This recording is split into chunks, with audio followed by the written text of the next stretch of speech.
This is The Gorge. It's a podcast where my friend Sarah and I gorge ourselves on what's happening in the world of video games. That's right, we always change the intro for this one. The Gorge is brought to you by Patreon. That's patreon.com/thegorge, where if you donate to our Patreon and help us hit $200, we will start the monthly podcast That's Hell You're Walking Into, a show where I force Ben to get emotionally invested in Mordred. That's it.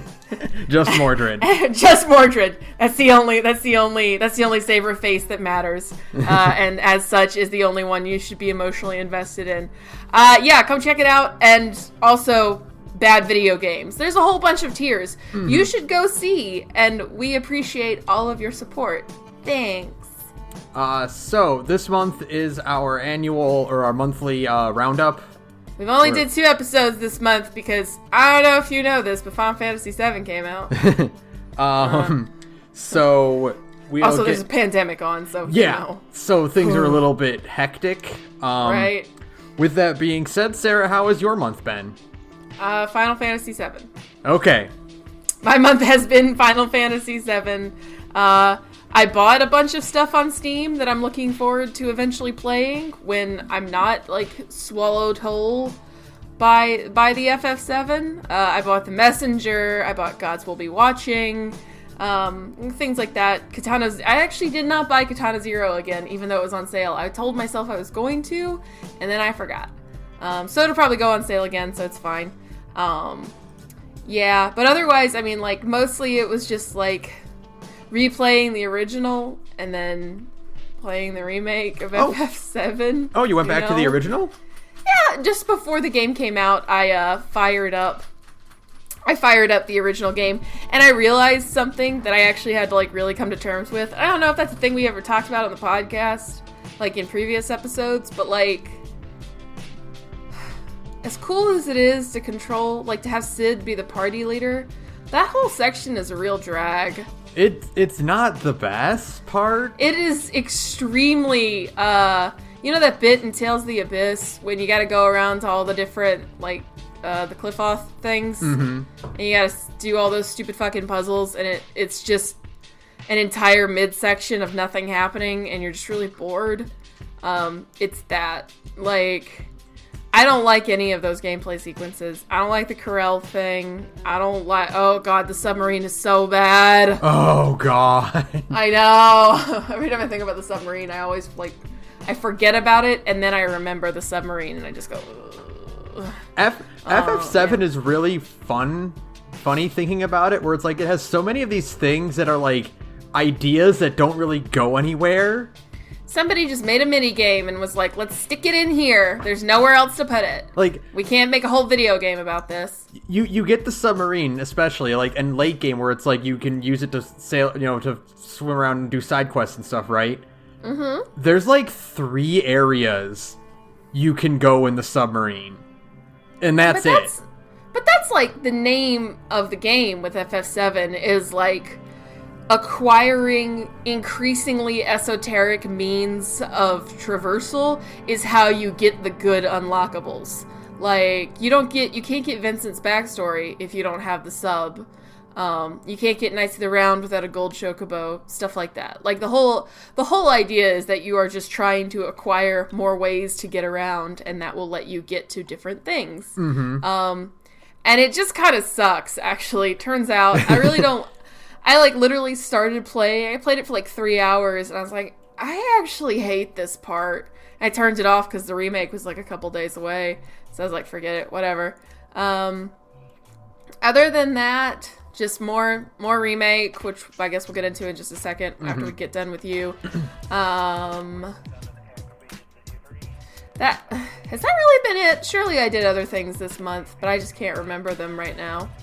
I really should start making a list. That's my problem, is that I'm extremely pea-brained, unlike Ben. And so, whatever, the current thing I'm playing is always, at the forefront of my mind, and I can't, really remember other things. So, it's that ADHD brain. It's fine. Mm-hmm. So, Ben, what did you do? Not a whole bunch this month, because of the Final Fantasy, and also the Dark Times. The Hell time is here, so mostly I spend a lot of time just, until Final Fantasy came out, I spent a lot of time just kind of like staring at a wall and just like listening to the sound of static. And then Final Fantasy VII came out, and I was like, "Yay, a distraction!" And I took advantage of that. And it's helped me through these bleak times by reminding me of other bleak time. Oh, we streamed RE3 though. Oh, we did do that, yeah. It's good. I like that. It's fine. It's a fun game. I am enjoying. We like Resident Evil. We like Resident Evil on this podcast. I really want to get around to streaming the other stuff. I'm looking forward to playing it a second time, where the game becomes a different game. Right. Where it becomes like the get through it as fast as possible video game. Yeah, where it becomes a speedrunning game. Yes. I have heard like people are saying that like the one bad part about trying to speedrun RE3 is the first person opening bit. Oh yeah, that makes sense. There's like no way to optimize that. Yeah, there's no like skipping. You just kind of have to wait. Yeah. Huh. So that'll be interesting. I wonder if they're gonna do like runs where it's like when you like start the run when Jill is third person. Yeah, I could see that. I know that a lot of other games at the GDQs, their rules are like we start when this thing is over. You know. Yeah, like when you get proper control of the character, kind of thing. Right. Instead of just having to deal. I think. Well, I was watching something that it was like that. There's a few that do it, but yeah, it's because there's so fun. There's also stuff where like the run doesn't start until you enter your name or you select your options or whatever for stuff like Zelda games and whatnot. But yeah, that's good. Beyond that, Melissa and I watched the Great British Baking Show. It's super feel good. That's what we need. That's what we need. It's just British people making cakes. But she's noticed that I get really nervous watching it. Why? Because I don't want anyone to do a bad job. Everyone's so nice. Like, all the bakers are so nice on that show, and they're trying their hardest, and I don't want anyone to do bad. Man, you're I hate to break it to you, buddy, but you might be the one who's too nice. You're not reveling in people's failures like you properly should be. Well, it's not like it's a fucking American reality show where there's like it's not like fucking Kitchen Nightmare or whatever. Yeah, they're not clearly setting someone up to be like the villain. It's just these 12 bakers who are really, really good at what they do, and they have really creative ideas.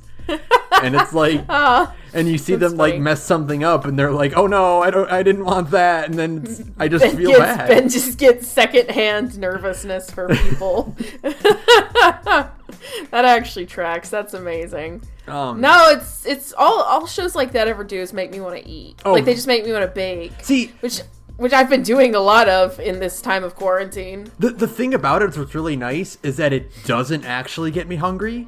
Really? Because I do like baked goods, but like the decadence and the extravagance of it turns me off. See, that would just make me want to put my fist in it and just tear a piece of cake right out of the center. But it's like compared to something like watching like Diners, Drive-Ins, and Dives, that gets me hungry. Yeah. Because it's like, that's like, here's a really, really good hamburger, or here's like a roast beef sandwich or something. See, that's why I'm always telling people, like, I still haven't finished Emiya Gohan, the Fate cooking show. Because every time I watch it, I get hungry. Like, all they do is, it's like perfectly, last night, I, again, had dinner with my brother, and we watched Spirited Away, and... Oh, well, Ghibli food's on a different level, man. Oh, the food. All of the food is just truly extravagant. It all just is so expertly rendered to look as delicious as possible, and we're just sitting around just like eating normal human food and watching that Ghibli food, and we're like, fuck, that looks so good right now. Oh god. Yeah, I know. So but otherwise it's really just been Final Fantasy up in this bitch. Because that video game is really good. I don't know if you guys know that yet. We talked about it for 2.5 hours last week. Let's see, what else have I done? I'm still playing, or I finished Doom Eternal. Oh, did you? How do you feel about it? I feel like overall I liked it a lot more than 2016. Really? But I don't think I'll go back to it as often as I would 2016. Right. Because of the Marauder. Yeah, a lot of it sounds like people are very divided on the old Marauder. And I think, and I've thought a lot about it, and I know exactly why I don't like the Marauder. Because, you know, it's Doom. It's a hard game. And 2016 was challenging. We talked about how, like, it's challenging, but in a way that, like, justifies it. The thing about Eternal is that, like I mentioned when I talked about it last time, where it's like, you know, they encourage you to utilize all of your tools to make sure you're restocked. The chainsaws for getting ammo, the flamethrowers for getting armor, and the glory kills are for getting health, right? Yeah. Because of that, they don't put a lot of pickups in the field, you know? So what happens is when you're fighting the Marauder, it's they need a way to restock your ammunition, which means there are a bunch of ads everywhere. Right. Because you need to replenish. Yeah, right. But the problem is that he's the Virgil, right? Yeah, you want to be focusing on that. Yeah, imagine fighting Virgil in DMC3, but like a bunch of the Reaper enemies are just around him. Yeah, like a bunch of mooks getting in your way and like distracting from your cool fucking one-on-one fight. Yeah, that makes sense. And so and because of that, like, obviously you fought a lot of big demons in 2016 too, and it's like, well, those were fine because you were given enough field space and enough cover to, like, ignore them while you find stuff to kill and replenish, right? Right. Like when you're fighting a cyber demon or like one of the bigger demons in Eternal, like, there are times where it's like, okay, I need to go find something I can rip its head off and get my health back. Right. And I can put some walls between me and the big guy until I can do that. Which you don't get, because the whole thing about the Marauder is that you can only attack him from mid-range, because otherwise he'll block it or counterattack it. Okay. So you have to keep him in your vision at all sight, or else he's going to get out of range or too close to you. Right. And you can't do anything about it. Yeah. And he's also immune to your super weapons. He's immune to the BFG, and he's immune to the big sword you get. Huh. So which those weapons are for, nah, I don't want to do this fight. Yeah, that, I don't know how I feel about that, especially being immune to the sword when, like, part of the trailer was like, oh, hey, he's got like a laser axe and I've got like a laser sword. Yeah. So like, we're dueling, right? No, he just bounces off of him, and he doesn't do it. You have to kill him the hard way. Don't know how I feel about that. Yeah, I do not like that out of everything else. And everyone's like, no, you just got to get good at counterattacking him. And it's like, that just goes against what the game is supposed to be. Yeah. I still want to play Eternal, like, real bad, but beyond that, it's phenomenal. Oh, I'm sure. Yeah, it's Devil May Cry. Yeah, it's just this one thing is like, no, this doesn't feel conducive to the way the rest of the game wants you to get into combat, you know? Right. Okay. But beyond that, like, it's great. The humor's there, the story is there. We talked about how why would you care about the plot in Doom 2016? Right. And then Eternal's like, fuck you. Fuck you, there's even more plot. There's so much plot. There's so much stuff going on. Oh, God. It's great. Okay, well, someday. Someday, yeah. Yeah, a lot of, I don't know if you've noticed this, but there's a lot going on in the world right now. And I had to make a choice, and I chose the only thing I could possibly choose. And it wasn't even Animal Crossing. I'm so sad. I'm so sad. It wasn't even Animal Crossing. And now I can't find a Switch for dick. I can't find one unless you want to pay, like, exorbitant, like, gouged prices everywhere. Like, on fucking Facebook Marketplace and stuff, just, like, local sellers. Like, everybody. The lowest price you will find a Switch is $400. Wow. Yeah. And it goes higher from there. $450, $500, $550. It's absurd. God, that sucks. It sucks so hard. I'm so tired. So I'm probably not going to get Animal Crossing for a hot minute unless I can just, like... That's why I keep retweeting giveaways on Twitter. I'm like, God, can somebody please just give me a Switch? Give me a fucking break here. Just get lucky once. just let me get lucky once. At some point, I have to get one, right? Like, law of averages. But, yeah, especially because, like, my like, real-life friends, like, my friends here where I live, not my real-life friends, you know what I mean? They all have Switches. Every single one of them. And so they're all none of us can hang out, because, of course, we're all trapped in hell. But they're all hanging out in fucking Animal Crossing. They're all, like, posting pictures on Facebook of them hanging out on fucking islands. And I'm like, oh, this is horse shit. I can't believe this. I'm the only one who can't fucking do it. Literally all of my friends, except for one, have this fucking game. And I'm like, oh, that's great. Really? Do you got a drink right now in the middle of my fucking recording? Okay. That's my dog. Sorry, he big thirsty. But yeah, no. So I'm just never going to get to play Animal Crossing at this rate. It's fine. I'm not sad at all. It's fine. Well, I'll just go play Stardew Valley some more. I will not spend a lot of time talking about Animal Crossing then. Besides the fact that they really need to stagger their holiday events next year, because having the Bunny Day event alongside the Cherry Blossom event was bad. And also trying to schedule a fishing competition during the Bunny Day event was a bad idea. Yeah, see, now you know what it's like to play Fate Grand Order. There's an event going on right now. One ended, and then another one immediately started, and I didn't do either of them. I haven't done either of them. I think it's pretty universal that no one liked Bunny Day. Nobody liked Bunny Day, and nobody I saw on Facebook or Twitter likes Bunny Day. 'Cause it's like, no, I'm trying to catch a fish here. Yeah, you can't fish, you can't chop wood, you can't mine for ore, you can't dig for fossils. All of those things, you'll just run into your chance of getting eggs. No, thank you.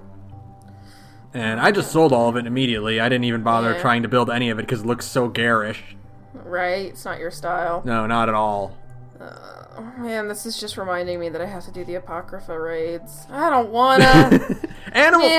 Animal Crossing is my gacha.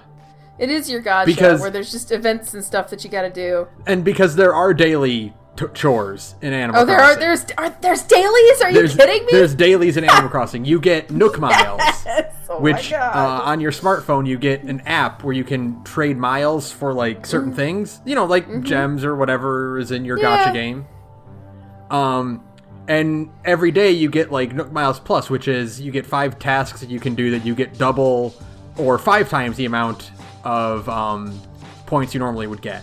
So it's like... God, those are dailies! So it's like, pick up 10 chunks of wood, or, like, catch 5 fish, or, like, you know... catch 5 bugs, or, you know, plant a fruit tree. Yeah. Okay. Well, that's just... Yeah, man. So, I mean, you're not paying gotcha bucks, thank God. No, you're not paying any money, but yeah, it's gotcha dailies. I gotta. Fuck. I've really got... People are, like, messaging me, like, Sarah, are you doing Apocrypha? And I'm like, no, I'm not doing Apocrypha yet. I need to do... There's actual raids and stuff that I need to, like, be doing. And I need to just do the damn event so I can get, like, materials and you know, all of those important things. And I'm just, like, staring at it like, no. I guess it's not as bad. So the last event I went all in on... Well, that's not true. I did the Kara no Kyokai event. But that one's actually good and fun and not hell on earth. It's actually balanced to where you're not spending too long in grinding hell. So the Kara no Kyokai event was just, like, fun. Like, it was just good. I literally unlocked everything, and I wasn't spending 6 hours a day playing, you know, Grand Order. But the event before that was the Valentine's Day event. Fuck that. It was awful. And so the event that was that I just missed, I literally just didn't take part at all was Journey to the West, which is for, you know, it's literally Journey to the West, because, you know, historical stuff. Except, of course, the priest is a cute girl, you know. Of course, yeah. Of course. But she's a good, cute, Genki girl, so it's okay. But that one's super grindy, and I heard people talking about it, and I was like, no, I'm not doing that to myself right now. In this time of quarantine, I'm not going to, like, just run those fucking grinds. I don't hate myself that much. Also, you don't get a free servant out of it. Oh, well, that's dumb. Who cares then? Yeah, exactly.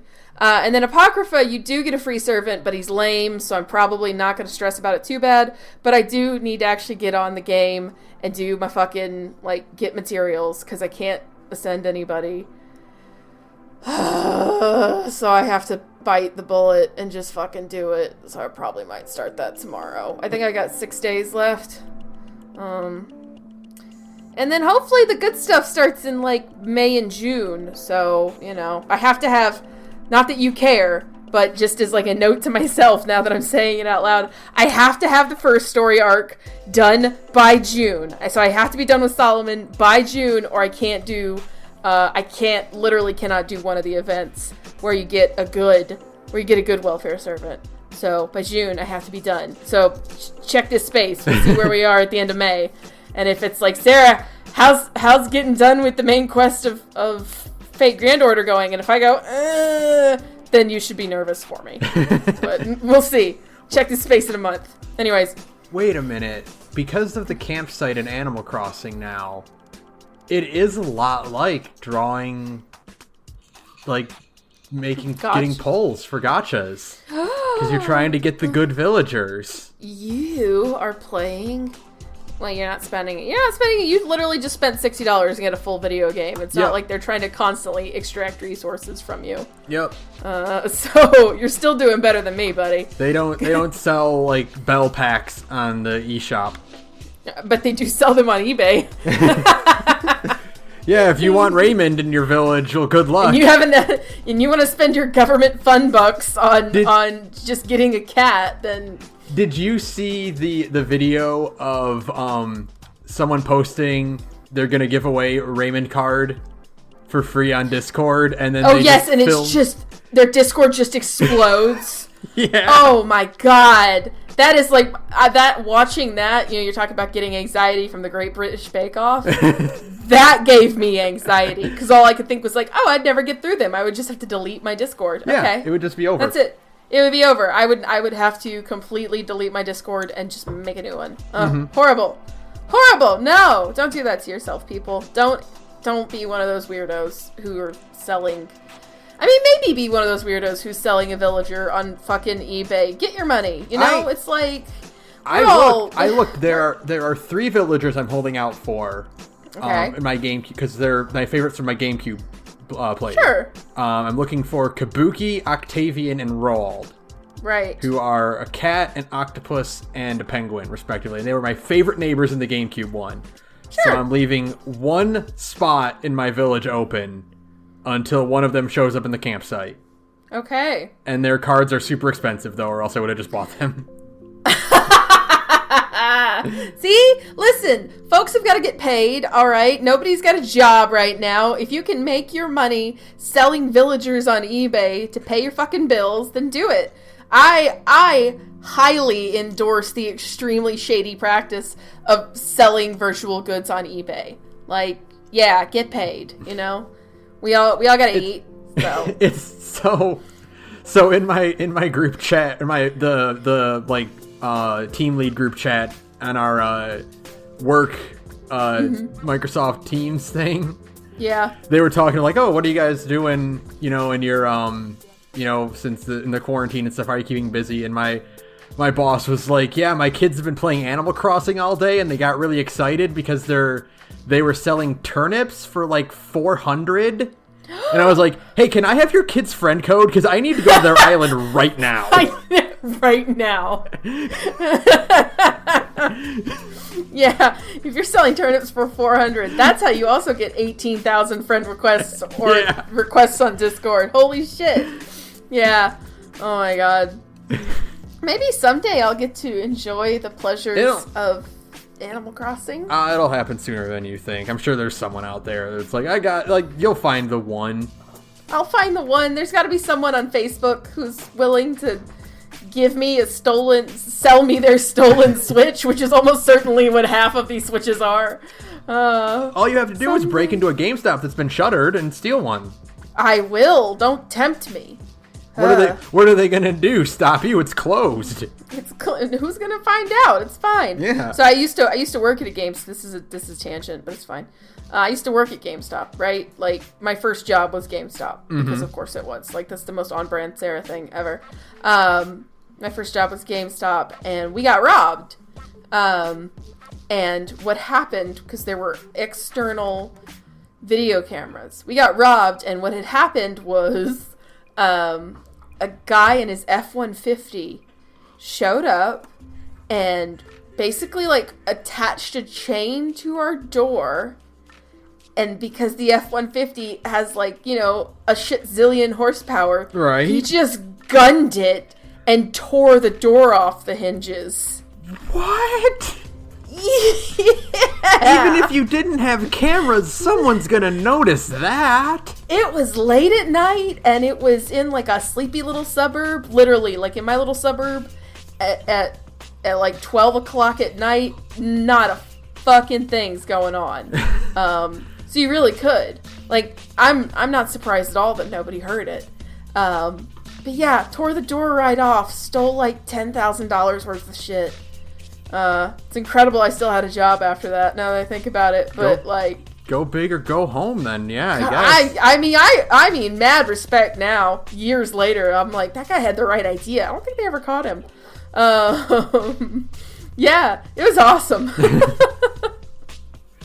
Just like, he just tore the door right off, so maybe that's what I didn't do. Somebody can hook me up with a Ford F-150. Yeah, there you go. Which is definitely cheaper than a Switch, right? Right, for sure. Anyways. What else have I done? My friends started a Minecraft server, because what else are you gonna do? Oh yeah, it's one way to see your friends. I jump in every so often. I probably should do it more often, because every time I log in, they've done some crazy new thing to our castle. Because they're all fucking... Two of my friends are science teachers at the high school we used to go to. Right. One of them's a nurse. They're all fucking insane geniuses. Right. You know, and I'm over here the IT guy. Hold on. You're gonna have to edit that out, dude. You alright? Yeah, I'm good. Just allergies. But yeah, so and I'm like, oh, I don't know, I'm just kind of here to hang out, I guess. Just because you're an IT guy doesn't mean... Ben, you've spent at least 800 hours building shacks in Fallout 4, man. Doesn't translate over as well into Minecraft, though. What? You can still make something cool. No, see, the difference in Fallout, you just place down a water pump. In Minecraft, you can build a water pump. I know, I'm not that smart either. I'm not, and I never will be, which is fine, you know, But it's fun. It's fun to just jump on. We get on a Discord chat, and we just walk around and explore stuff, and, you know, find things to do. Killed the Ender Dragon, hit end credits in Minecraft. We got so we did one thing where it's like, let's go out. There's this we know there's this forest down in the south. You know, well, I'll venture out there and we'll check it out. You know, get some supplies and stuff and see what's out there. Sure. We go out there. We hit nightfall in Minecraft, which is when all the mobs come out. Right. And we're joking we're all just joking this is gonna be, no one's gonna come back from this quest, whatever. Mm-hmm. Nightfall happens. We get turned around. Oh no. And I somehow get clipped into material, into a wall. I get clipped into it because a creeper explodes and sends me into a wall. Speedrun strats. So I die. Oh. Which boots me back to the castle without all my gear and everything. Oh no. So I'm there and I'm talking to my friend who stayed behind too, and we're like, all right, yeah, I'm back. Hey, I'm home. I made it. The rest of them are still in the Discord call, we're just hearing everything fall apart. like a horror movie. It's a lot like those fucking... Have you ever seen The Grey? That Liam Neeson It's that movie? Liam Neeson movie where he fights a bunch of wolves? Yeah, where it's these loggers or whatever are finally getting to go home, but they get lost in the woods or something, and they have to survive, and it's the party is dwindling one by one as they all kind of die off for whatever reason. Sure. It was like that. Oh, no. It was just everyone trying to get back to base and dying one by one. Oh, that is like a horror movie. That's awesome. It was great. Oh, man. So yeah, Minecraft is actually a fun game. That Final Fantasy 14 patch is hitting in July, bro. Oh, man. July, I might be able to play that then. I'm worried. Like, I fear for my life. Because if it is like, because it used to take a really long time to hit, like, the good content of Final Fantasy 14. And if it's significantly pared down, then we got a problem. I have always said the thing that's stopping you from playing Final Fantasy 14 is I don't have the time to play an MMO. Right. If this is fast, I know. I might Dangerous. have the time to play an MMO. Dangerous. You know, between this and the fact that Wastelanders might be good, like, which is a thing I'm having a hard time wrapping my head around.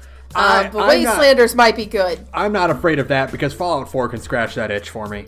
Yeah, but like new stuff, man. I mean, I have seen Dave Oshry playing Wastelanders, and I'm that's like, part of it too. Is that I've been watching him play it, and it's like, that looks pretty cool, I guess. Cool. But no, like it would be 14 for me if I was like I had to pick an MMO. It would be 14. So it's like, oh sure. If this ends up being good, then like that's problematic. I have to make some choices. That's problematic. If it turns out you might be able to hang out with the Gorge in Final Fantasy 14. Shit. Fuck. Let's see what else. Okay, the last thing I've been doing.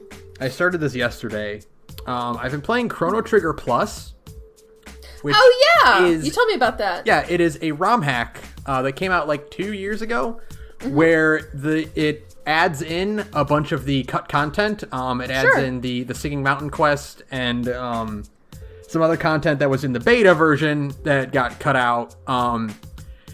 It also rebalances leveling up. It gives Marl and Luca more physical attack, so they don't have to rely on just their magic the whole time. It kind of keeps them in line with the rest of the party. Okay.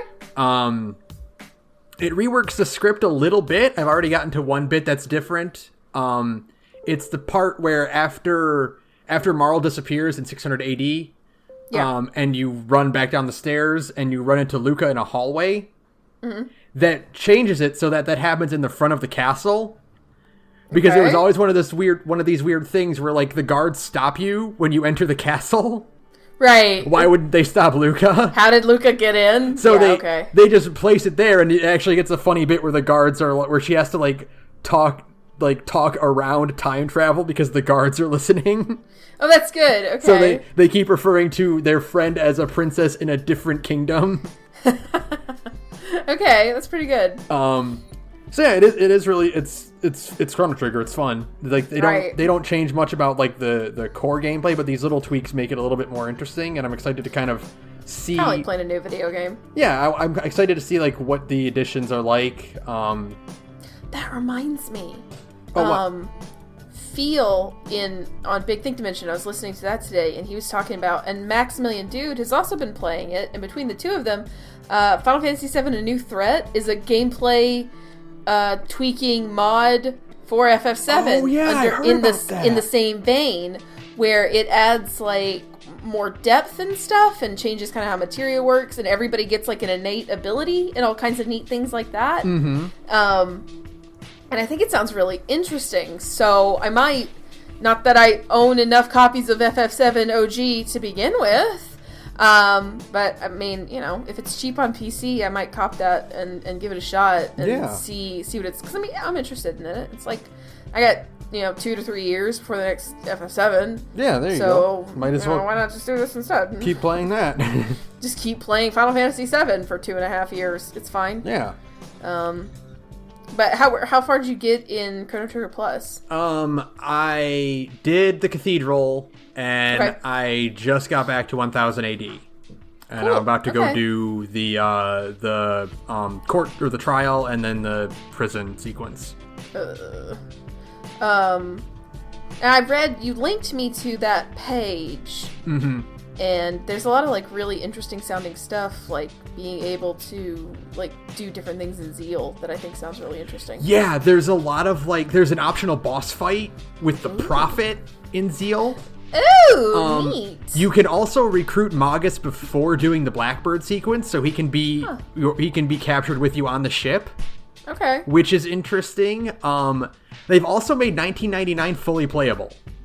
Yeah, that's something. So, but what does that mean? I don't know. Is it just like a neat Easter egg thing to just be able to walk around those maps that you see get destroyed? Well, there's a walkthrough bit in the README for it, which says, like, I think it's a way you get, like, cool bonus equipment from it. Okay. Because they've also patched in a bunch of Luca's weapons that got cut that have different gimmicks attached to them. Okay. So I don't know. I'm excited to see what it is. Right. Like, when would that even happen? Yeah, I don't know. Like, when would you even have a chance to go to 1999? Like, because you just see 1999 destroyed in the future in 2300.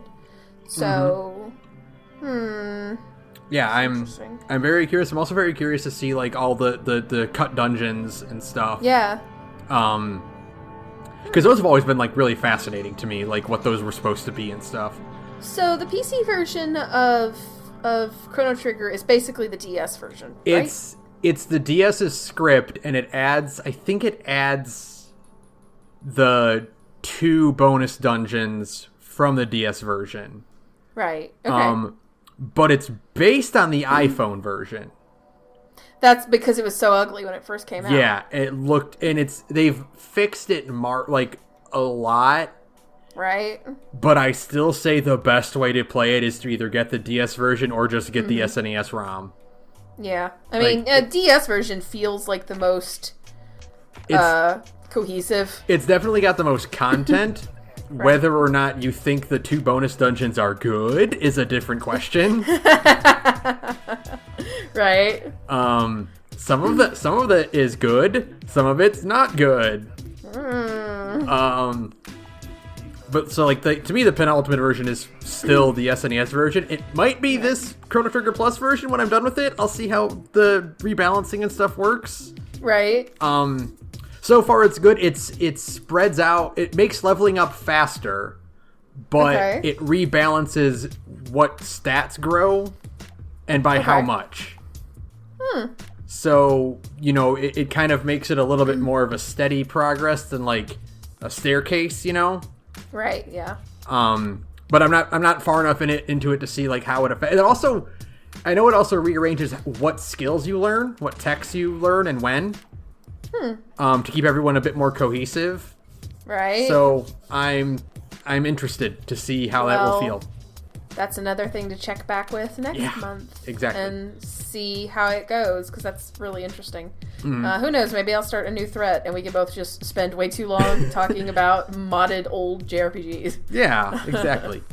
But really, no, mostly it's been fucking Final Fantasy remake. Remake. We didn't talk enough about, like, just the other kind of regular old stuff. We were too busy getting Gigabrained at the end there. We spent like an hour just like expanding our minds. And then we got done with the call, and like an hour later I was on Twitter, and there was more shit that was like kicking me in the mouth.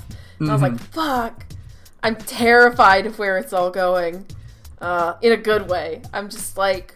But no, like all the little things that are so good, all the little moments, like everything in Chapter 4 and Cloud saying, "I ain't your bro," which is one of my favorite lines. Cloud got all of the good lines in this remake. We didn't talk about one of the best line readings ever.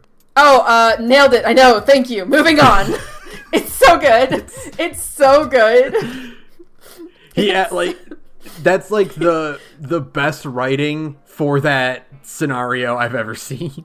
Sure, where he's just like, "Yes, I am serving looks. Thank you." Yes, I am in a dress. It looks great. We're moving on. Done. Yeah, no, it's so good. It's so funny. Like, that the dialogue writing in this game just makes me so happy because it's so like, it just makes sense. If that in and itself makes sense, but it actually feels like the way people talk, like still kind of a fantasy-ish or cinematic way of people talk, but it's still like more of a way of people talk than like other video games. And I just love it. Like the script is so, like, whoever did the fucking localization for this game, they were like, yo, Final Fantasy VII has one of the most famously janky original localizations ever. Oh, so it's a nightmare. Let's make it really good to make up for that. And then they did. And there's the whole stairs sequence that's never not been funny. The stairs in this game are the best. Oh god, because there's a counter. there's a counter. There's the fact that Tifa will blow past you and get like 5 flights ahead of you before starting to lose speed. She just books it. Because it makes sense, because obviously Barret and Cloud don't do cardio. No, they're so beefy, and Cloud's got, you know, like Barret has his big heavy fucking gun arm, and Cloud has his big heavy fucking buster sword, and Tifa's just got like some gloves, so she can just kind of go. The fact that eventually you lose the ability to run. Yes, you're just so slowly crawling up those last stairs. And the fact that there are no items. Oh god, going up, even better. Which is the reason why you take the stairs, is because there's a bunch of good glue, you know. Yeah, you get like elixirs and all kinds of good things in the original. There are no item chests in the entire 67 or the entire 50 floor run up. God, it's so bad. It's so, and just Barret becoming increasingly delirious. Singing the stair climbing song.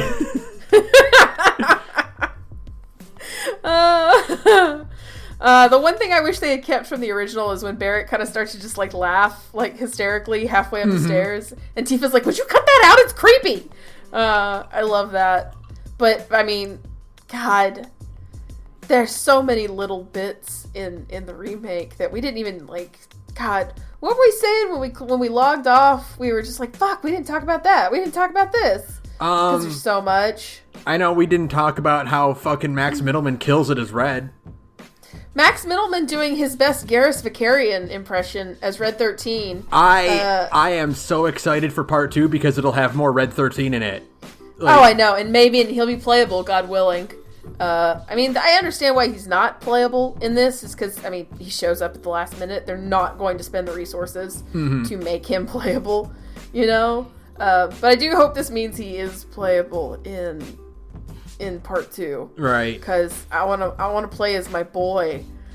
He's so good. He's just so good the whole time. Him and Barret going back and forth. The part about him smiling in the back of the truck. Yes. When they're escaping Midgar.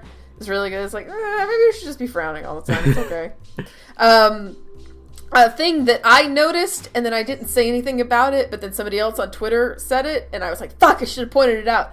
When you first meet Red 13, and it does like a pullback shot of him standing there introducing himself, it's literally the pose from his concept art. I did see that. That's so cool. Yeah, I freaked out. I was like, I know that! I did the pointing thing. Yeah. Just... so amazing. We didn't talk about how that soundtrack is like 100 plus tracks. I was working while listening to it, and it just keeps going. Every single boss theme has like 8 phases. It's insane how much it owns. I cannot wait until the vinyls you can pick up in game are released as like a bonus soundtrack. That would be really cool. I would love to buy an actual... They actually have a vinyl, a 2-pack. It's like $60 or $70. But it's a 2-pack of vinyls, and on one is the original FF7 soundtrack, and on the other is the remake soundtrack. And then the really, really cool thing is that the art printed onto the... onto both discs, or onto both vinyls, is the same art, right? Right. It's Cloud in front of the reactor. But for the original soundtrack, it's the original render, like the blocky... Ooh. I know! And then on the remake soundtrack, it's the remake version of Cloud in front of the reactor that's so, like, fancy and shiny and new. And I saw it, and I was like, I don't need to spend... I don't even own a vinyl player right now. I don't need to spend $60 on a vinyl. Did you... But it's so tempting. Did you see... I was going to link it to you, but then I saw what it was. Did you see they have the figurines of the Blocky Yes! Kid models? They're $65. That's actually... It's for 7. I would have gotten them, but they're a grab bag. What? So it's not... you don't get the set of 8, because there's 7 and there's an 8th bonus one. I don't know who it is, but like they talked about like there's an 8th special figure. What? But they said that, but it's blind boxes. You just get 8 blind boxes. You aren't guaranteed to get all of the characters. So you could just get 2 clouds. Yeah, you could just you could get 8 Barretts. Fuck that! No way! No, Never mind. not a chance. No. All right, that actually makes me feel a lot better. Yeah, I was because at first I thought it was just like, oh, you pay $65 and you get all of them. Yeah. No, never mind. Which wouldn't have been a bad deal. I mean, that's not a bad deal. They're pretty sizable little. They're about I think they're 4 or 5 inches tall. Yeah, they're pretty decent little models. But no, if I'm not guaranteed to get all of them, no way, no thank you. Yeah, I was like, that's bullshit. But the current set is, we were actually talking about this in Gaytown. The current set is Cloud, Tifa, Barrett, Aerith, Red 13, Reno, and Sephiroth, right? Yeah. Those are the 7, and then there's like a mystery 8th one who I have no idea who it would be. But that means for sure that when the remake part 2 comes out, there's going to be another 7 set of Yuffie, Kate Sith, Vincent Cid, and the other 3 Turks, because that's also 7. Yeah. Like, for sure. I bet money. I don't know who the 8th would be. It could be Rufus. I mean, that'd be cool. I think, yeah. It would probably be, like, mystery 8th one. If I had to say the 8th one, and this one would probably be Rufus, and then the next one would be... I don't know. Who else is even important enough to be... I'm just trying to think. Zach. Oh, yeah. Oh, I bet that might be who the mystery 8th one is. Oh, the 8th would be Zach for this one, and then Rufus for the next one. Yeah, that would make sense. Yeah. That's cool. Mm-hmm. That would be really cool. I mean, eventually maybe they'll all just show up on eBay, and I can just buy them individually. Yeah. Like, or just buy the ones I want. Because it would really suck to get, like, all of them, but you get 2 Aeriths and not a Tifa, you know? Yeah, exactly. Unless we're just gonna start the 1990s baseball card trade game and be like, I'll send you this spare Aerith of mine if you'll send me a Tifa. Yeah. Or I'll just wait until they're all up in eBay and then just buy me a Turks set and put it on top of my PC and be like, look, every time you look at it, the song starts playing, the snapping song. Mm-hmm. That's totally reasonable. Yeah, man. There's a lot of really cool merch for this game. I don't have any of it because I don't like buying merch. But I also want all of it, you know? Mm-hmm. That's the hell I live in. They released all those, high detail figurines of all the characters, They're really cool. They look really good. They do. It sucks. It sucks because I'm not spending that money. No. They even made one for Zach, and I'm like, oh, my boy, good for you. You made it. But I'm not going to spend that kind of money. I'm sorry. Yeah... There's just I just really I already am craving DLC or another trailer. They could very easily just put some more VR missions as DLC. I'll take more VR missions. I'll take anything, really. Like, more summons, you could put in. Just give me... What I really want is DLC that gives me a secret ending. Like, go full Kingdom Hearts. It's fine. Yeah, I won't complain. give us a remind for the remake. Give me a remind where it unlocks my secret ending so that I can have more sweet content to theorize with. Fucking Final Fantasy VII Remake Final Mix. Fucking... God, don't fucking say that, because that might happen on PS5, yo. Add in, 2 bonus bosses and, an extended secret ending and fucking... That sounds raw. Ugh, I would do that. I would buy that. You would buy it again like a chump, and so would I. I would. I'm a mark. I've made peace with it. I'm already thinking, like, I can buy FF7 again on Steam. That's not too bad. How expensive can it be, right? How much is FF7 on Steam? Like $10? It's gotta be 10 because, like, that's all it is on PSN, right? It's on sale right now on PSN. It's like $7 or $8. Oh, okay. Here's something that is like the most minor of stupid things to get cheesed off about, but I am. So PSN is running a sale right now. And the sale is like one of the sales, it's like a spring sale, but they also have like a big in Japan sale, which is a bunch of like Japanese RPGs and other, Japanese games like Yakuza and stuff like that. Right. And most of the Final Fantasies, except for 7 Remake, are on there. The thing that is making me crazy is that Final Fantasy VII is $8.99, Final Fantasy VIII is $9.99, and Final Fantasy IX is $10.99. You bastards couldn't knock a single dollar off of those price tags to make them satisfying for me? Really? What is wrong with you? Why would you make it like that? You really couldn't do that and just make each of them their price? Like, fucking Final Fantasy X is $12.50? I'm like, you're killing me right now, guys. That's... Really? Just make it their numbers. It's $1. How much are you really gonna miss that dollar? You've already made $10 zillion off of the 7 remake. Just fucking waiting for the sale price to go down even further so that it's satisfying to buy.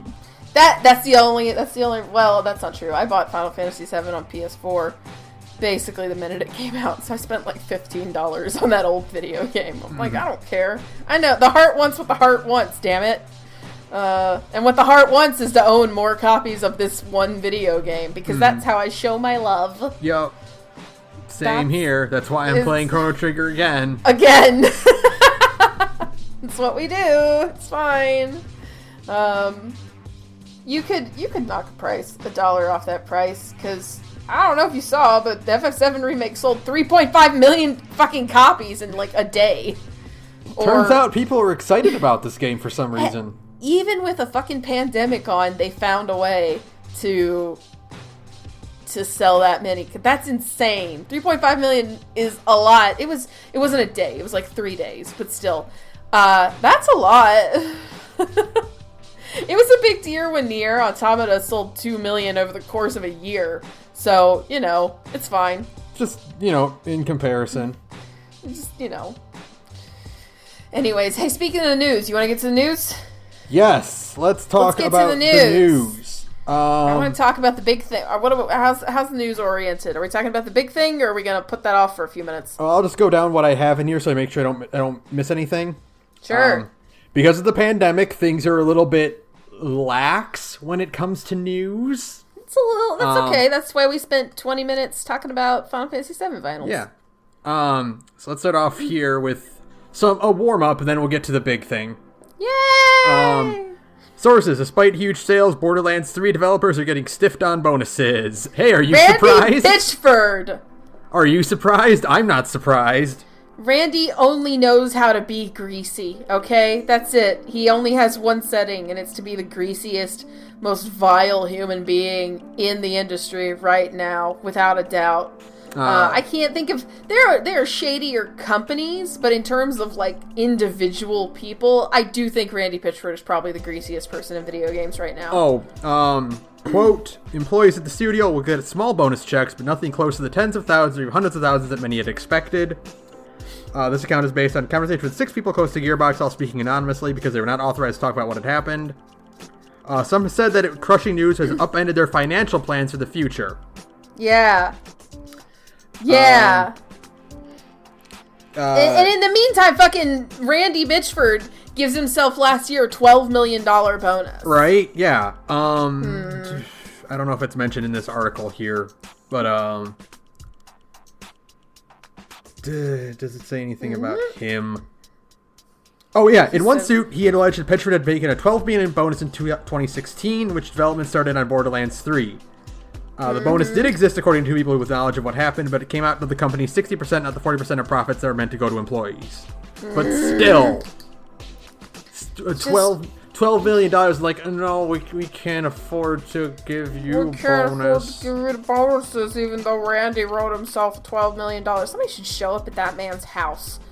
And I'm not advocating the extremely cool crime of beating your boss to death.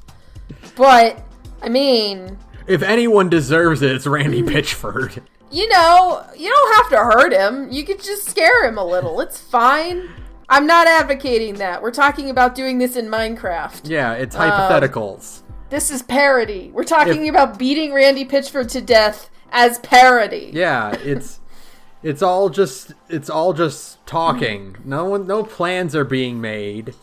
Just a thought experiment. We're not talking about how Randy lives just outside of Dallas, I think, and could probably be found because his house is probably incredibly tacky, just like everything else about him.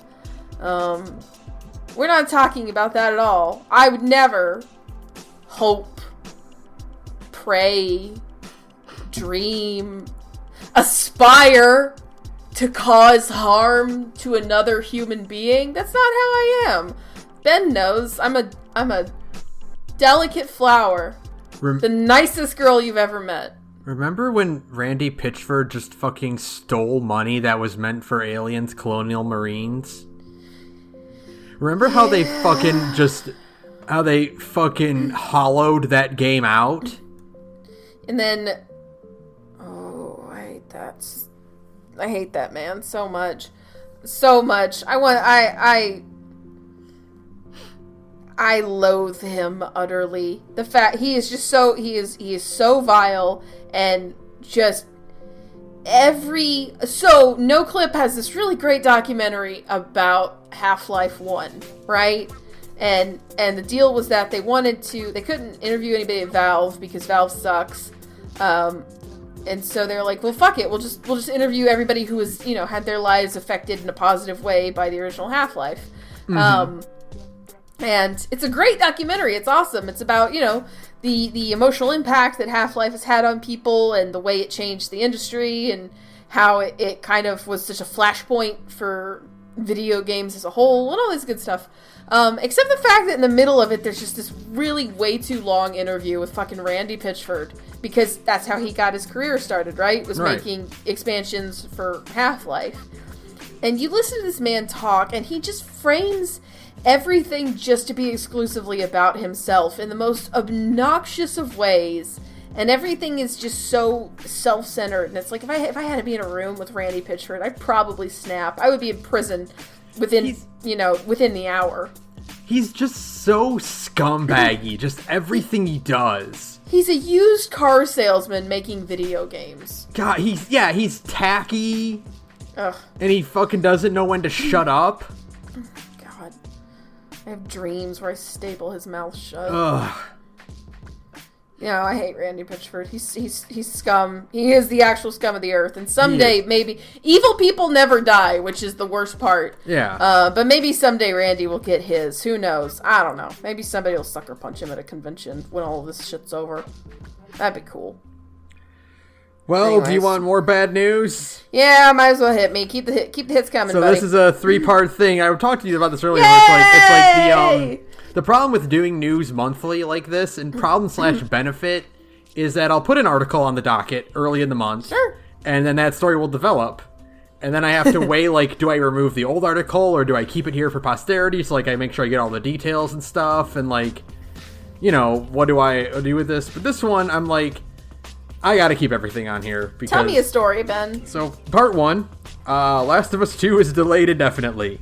Womp womp. This started at the very beginning of the month. They were just like, no, we don't know. Indefinitely was a powerful word. Indefinitely is a powerful word for your big AAA narrative story. Right? The thing you've been working on and bragging about this whole time, and you're just like, no, I don't know when it'll come out. We don't know when it'll come out. Who cares if Final Fantasy VII is still going to make it work? Yeah, they just... And sell 3.5 million copies in 3 days. Just fucking... Yep, nope, don't know. Delayed indefinitely. We'll let you know. Yep. Later in the month, Last of Us 2 leak seems to show some massive spoilers. Now, we're not going to talk about what the spoilers are. Oh! Because... It's ruining my fun. Because That's not fair. Well, do you want to do it like at the end of the podcast?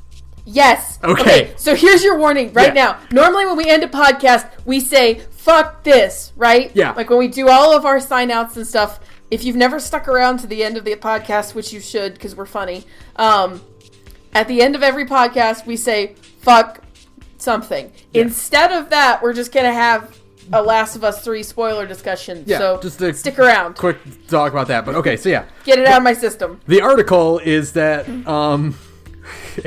what is assumed to be a disgruntled employee. Like, there's no names confirmed or anything like that, but someone just fucking threw prototype footage of The Last of Us 2 on YouTube. with debug text on the screen and some unfinished models here and there and whatever. And for the most part, it's the game. See, the rumor that I've been hearing, and this is just rumor mill talk. This is not like any cited sources or anything like that. It's just kind of what people are saying on Twitter and Reddit and things. Is that it's a disgruntled QA tester who hasn't been paid yet for QA testing. Because, as we talked about last month, Naughty Dog is destroying these employees and turning them into paste. Just grinding them under their heel. And, I mean, you're already not making a lot of money if you're a QA tester. And now it's like, there's a pandemic on, and you haven't been paid, allegedly. And these motherfuckers are just going to kind of, like, sit on their thumbs and not send you a check. But you have a pretty late build of Last of Us 2. There's certain ways to, get heard. Yeah, to make your voice heard. I'm a big fan of this. I am a massive fan of whoever this guy is. All right. I'm not necessarily... Whenever this dude gets caught, I will send a bouquet to his house. I'm not necessarily a fan of this approach in general. No, I am 100%. But the fact that you have a company the fact that this is now something that can be used against big companies. Oh, it's so cool. Is a good thing. It's the coolest. It is probably the coolest form of protest I've ever seen in my entire life.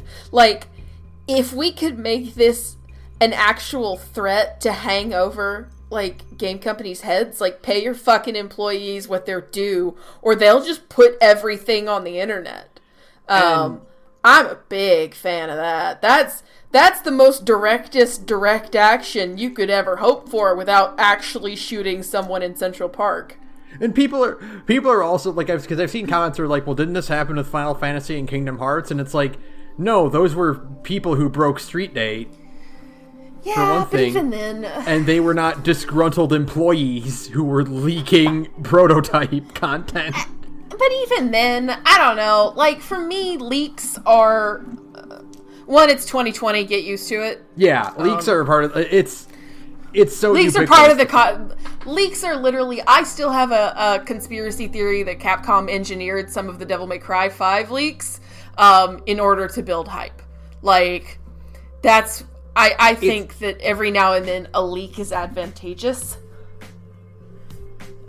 This one's not. This one's not, but every now and then they can be. Yeah. But I don't have a problem with leaks. They happen.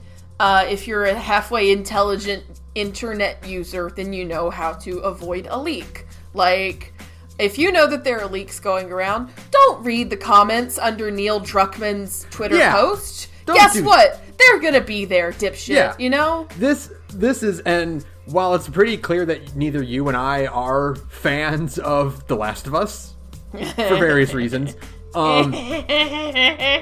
if you were excited about this sucks. This sucks. Because because in this case you do get a lot of bad faith people that are, it's not just like, oh, there's discussion about it now, avoid the subreddit, avoid, these Twitter accounts, whatever, mute this tag, whatever.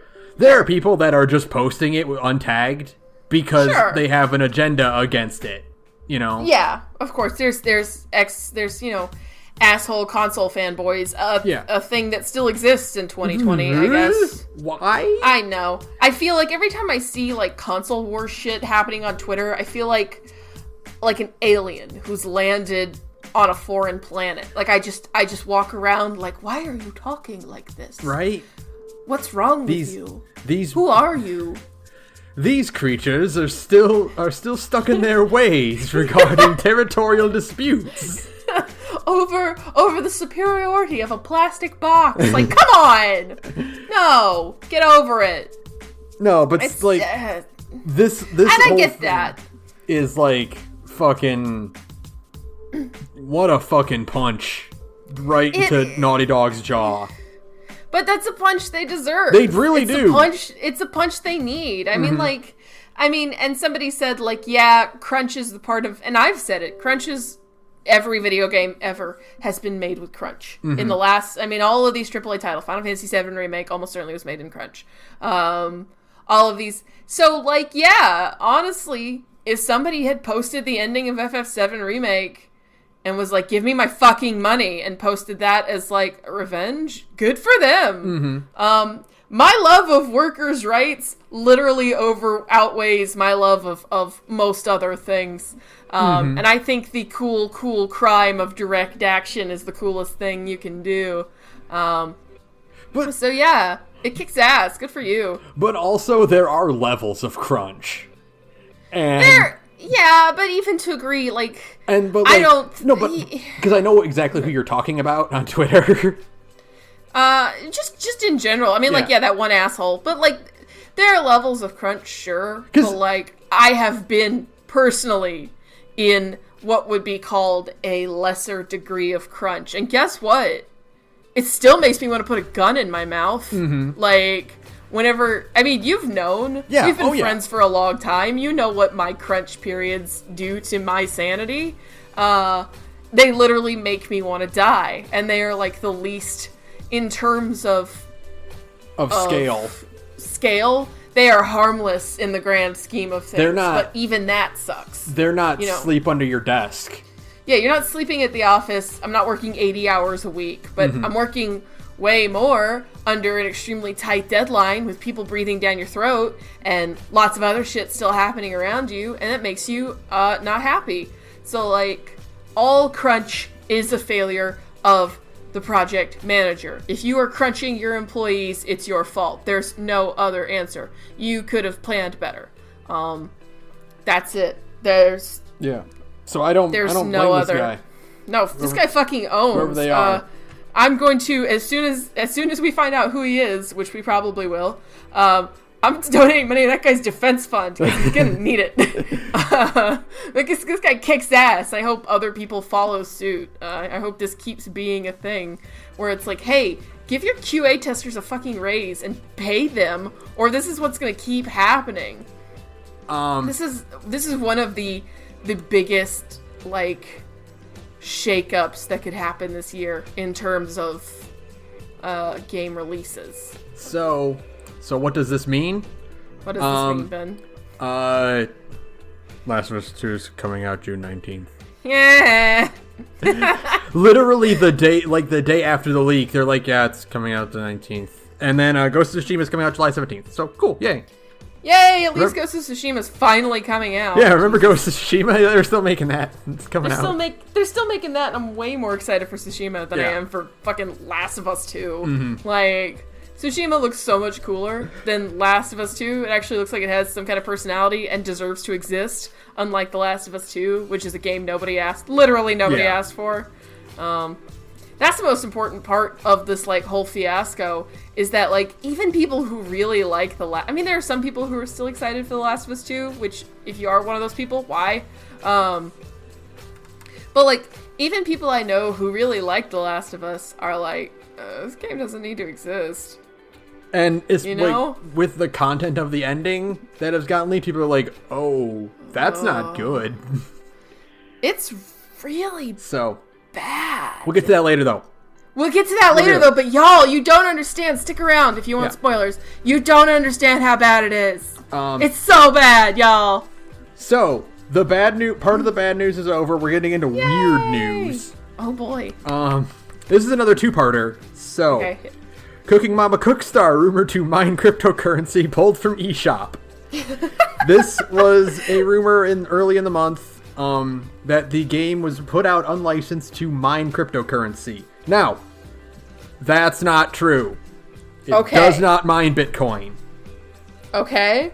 So, that's not a true thing.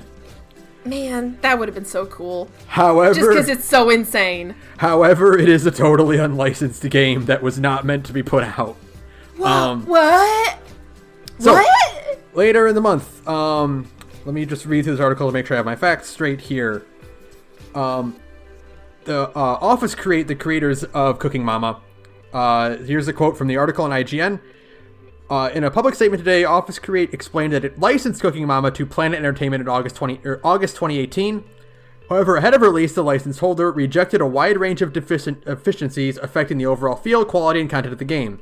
According to Office Create, Planet was contractually obligated to then correct the identified deficiencies and resubmit for the corrected game for Office Create's approval. However, Planet Entertainment went on to release the game through Nintendo eShop, which was shortly pulled from release and remained unavailable to buy digitally. So they were like, "Hey, fix the game," and they said, "No." God. That's bad. I actually work with licenses. Like, that's part of my job is like licensing stuff. You don't break licensing you do not break licensing agreements are some of the most hardcore legal contract shit you can get wrapped up in. The article states that Office Create says it subsequently terminated Planet Entertainment's license for the game and is evaluating all legal action against Planet to protect our customers' intellectual property rights in the Cooking Mama series. Yeah, no fucking shit. Yeah. Oh my god. Hey, this thing doesn't fit what we want it at all. It's literally it's a licensing thing where you send in something for approval, and if they say no, we need you to make these changes, you don't get to sell that thing. You didn't make the changes. You don't get to say nah and then put it online anyway. That's not how this works, y'all. Because I don't know if you know this is Planet Entertainment, but Office Create can see you do that. You do know that you can't be sneaky, right? Like, they are going to notice. They're going to, somebody is going to say, hey, why is this new Cooking Mama game on the eShop? You put it on the Nintendo eShop. Nintendo can see what you do. I am shocked, though, because there are physical versions of this game. There are, and you're not going to get one nowadays. Never going to get one. A super rare item now. But there are physical versions of this game, and my mind is reeling, trying to because you have to contract out to have the cartridge printed. So the people who made this Cooking Mama game went through all of these steps to have the game printed. You have to have the cartridge physically manufactured. And at no point did the actual license holders become aware of this or were informed of this? That is insane. This is insane in 2020. Yeah. Because, there were so many unlicensed garbage bootleg NES cartridges or SNES cartridges going on. And, that would make sense. But now in the digital era? How? I don't know. I do not. There are so many steps to getting a game printed, getting it put on the... at no point in any of those steps did anybody go, we should probably make sure that these guys own this license. But I guess that makes sense, too, because if you've made games before... Like I said, my job literally is working with licenses. And I guess if we really wanted to, we could just make bootleg we would get sued. You wouldn't be able to make it for long. But we could. We could go to one of the mass printers that we know and be like, hey, yeah, this is totally approved. It's fine. Don't worry about it. And they would agree because they know us, and it would get printed, and we could sell it for a while, and then somebody would find out and we would get shut down. But yeah, I guess at some point in those steps, you could get a bootleg game printed by an official. Yeah. Okay, so I just pulled up Planet Entertainment's website. Oh my god. They still have Cooking Mama Cookstar on their list of games. Yeah! And so, just to give you an idea, though, of what this kind of company is, here's the other ones. Cabela's The Hunt Championship Edition. Oh, okay. Bass Pro Shops The Strike Championship Edition. Okay. Junior League Sports, Party Arcade, Crazy Mini Golf Arcade, Aquamoto Racing Utopia. Content, yeah. Yeah, just basically a content garbage. farm, shovelware. Yeah. Okay. Yeah. But they still fucking have Cooking Mama as if, like, this whole thing didn't happen. Didn't happen. Oh my. I mean. Incredible. Amazing. I'm just, my mind is reeling trying to think. I guess, like, maybe. Who knows? Maybe it'll be back. They might fucking. I wonder if they're gonna do like a Final Fantasy VII remake thing where it's just like scrap everything this old company worked on. Here is the new version of it.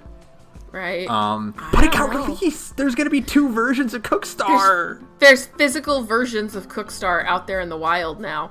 Like, that's the thing that really. I wonder how much. Hold up. Let's see. Cooking Mama Cookstar Amazon. I'm gonna bet fucking $300. No, right now it's at $64. You could buy Cookstar. I wonder if you would get it though. Like, do you think they would just cancel your order? Well, no. Is that through like Amazon Prime or is that just like a third-party vendor? Third-party vendor. Okay, so that's what it is then. Because you can put your stuff up on Amazon. That's true. You don't have to be the official vendor of the product to get it. Yeah, it's not fulfilled. It isn't fulfilled by Amazon. That is true. Yeah. Well, you could totally buy it, and then maybe in 10 years you'll have yourself a little part of history. Little part of history. Maybe it'll be like a big collector thing someday, worth $500-$600. You know? Yeah. Oh man. So wild. At least it's not fucking mining Bitcoin on your Switch. Do we know how people got to that conclusion? Was it just like that the listing was really weirdly worded? Let me take a look at the article, see if I can get like how that got started. Because I remember that rumor that it was a Bitcoin mining thing. This is something fans of here's a quote from the Screen Rant article about it. This is something that fans of the cooking simulator have been worried about ever since it was announced that Cooking Mama Coming Home to Mama would incorporate blockchain DRM, which the company said was included because it allowed everyone to have a subtly different gameplay experiences. What the fuck does that mean? They were just afraid that the makeup of the new game, because the blockchain DRM of Coming Home to Mama would allow for cryptocurrency mining. They were afraid that Cookstar, being an incomplete garbage game, was just thrown together to mine Bitcoining. Okay. Yeah. So that's how that rumor got started. That is fascinating. Just throw the word blockchain around. It's fine. Nobody knows what it means. I couldn't fucking tell you what blockchain means. It's when you block extended stinger combos. It's what Goichi does in Fighters. Oh, shut the fuck up. And he's up against Sonic Fox. You gotta go. You gotta go. This podcast is over. The best part was that you were still saying, like, fighting game nonsense. And I was like, honestly, Ben, if you had looked me in the eye and was like, that's computer stuff, I would have been like, I bet it is. Because I sure as shit don't know. You could just lie to me and I'd be like, Ben knows more about computers than I do, so sure. Alright, what's next in the news, buddy? Next, new rumors arise about Resident Evil 8. Let's go! Let's fucking go. Subtitle this one, see, these are all rumors. Allegedly. Oh, so big, allegedly. Allegedly! I'm so sad E3 is dead this year. The title It starts, it looks like the subtitle of this will be The Village. Remember how Resident Evil had the fucking best title ever because it was Resident Evil 7 Biohazard, and in Japan it was Biohazard 7 Resident Evil? But you could still put the 7 inside the logo. It was so cool. So good. Guess what you can do with the word village? You could hide the Roman numeral 8. 8. Let's get hype. Sure. There are a lot of rumors about this completely different. Like, rumors are they're going back to the RE8 or the RE7 tone. Okay. So I'm okay with that. I love RE7. More horror themed, more helpless compared to more action oriented stuff like, you know, even 2 remake and 3 remake especially. Mm-hmm. Rumors are that there is something called a witch in the game. I love Left 4 Dead. Which is, the rumor states that she will be similar to Marguerite in 7, operating with insects, which can dissipate into insects when she's defeated, and has a distinctive, quote, laugh. So like a stalking enemy, like a Mr. X type stalking enemy. Jack is a stalking enemy. Yeah. Rumors are that Chris and Ethan will be the stars of the show. They're gonna fix Chris Redfield's face, I hope. Ethan is rumored to be the protagonist, but Chris is still making a strong appearance. Okay. Let's see. There's rumors about a werewolf possibility. That's what I heard. That's one of the things I was hearing, but that was a rumor that happened before the Village title drop. Yeah. So that might have just been hokum. Like, it could just be total bullshit. Well, to me, that lends credibility to this, because when you think about, like, what they're going with this kind of setting, like a village, like a small European village, you think werewolf, you think witch. Sure. And there also is, the rumors are that there is a strong element of hallucinations in the game. Okay. As opposed to, like, traditional zombie types. Right. You know, kind of like in 7 when we were like, what's up with all the weird ethereal ghosts and stuff, and it turned out to be hallucinations and mind fuckery. Right. I am fascinated by that because I really, really like it, like RE7. Like, I think I like RE7 more than 2. Like the remake of 2, but that's just, I don't know. I kind of go back and forth on it because I just like how scary RE7 kind of stays. I think 2 stops being scary after a while. It does. But I think it's interesting that Capcom is not afraid to continue on this path of like veering from what the quote unquote core of Resident Evil is. Sure, but that makes sense because of the other thing that I'm sure is on our news list is the rumored RE4 remake, right? That's on there too, so we'll get to that in a bit. But like these 8 rumors are really good. I'm really kind of excited. I hope to see anything like this. I hope Ethan comes back. I think he was a really interesting character in 7. Sure. And we haven't had like a solid newbie character like this in a while. Right. So, I mean, it really is just Ethan. So it would be cool to kind of have him come back and get another... It's kind of like Leon, you know, again, coming back from RE2 to be in RE4. Ethan is the good Leon compared to fucking Steve in Code Veronica, who was the bad Leon. Yeah. Oh, man. But yeah, no, the thing is that, like, the reason I feel like Capcom probably feels okay with doing this, with being able to do, like, these 2 different gameplay styles is that it's like, yeah, RE4 remake is probably happening. Doesn't matter how I feel about that. We'll get to that in 2 seconds. Yeah. But RE4 remake is happening, and that is probably going to be an extension of RE3's game. They'll build off of RE3 remake's gameplay to make it even more action-oriented. Again. So you can then do, like, with the 8... you can do something that is more like slow and horror based. Right. Because whatever, RE4, you know, RE2, 2, 3, and 4 exist. So pick your poison kind of thing. So, yeah. So we'll skip ahead 2 articles and I'll get back to the other 2 on the docket to talk about the RE4 remake. I am also I don't know how I feel about this. I am also of mixed opinion on this. Yeah. Because RE4 is probably one of the most timeless video games to ever be made. RE4 is still a good video game in 2020. The fact that they just fucking put RE4 on everything all the time and people still buy it is like, yeah, it's one of the most, like, well-crafted video games ever made. You really could make an argument, and it's not my personal favorite, but you could easily make an argument that it is one of, if not the best.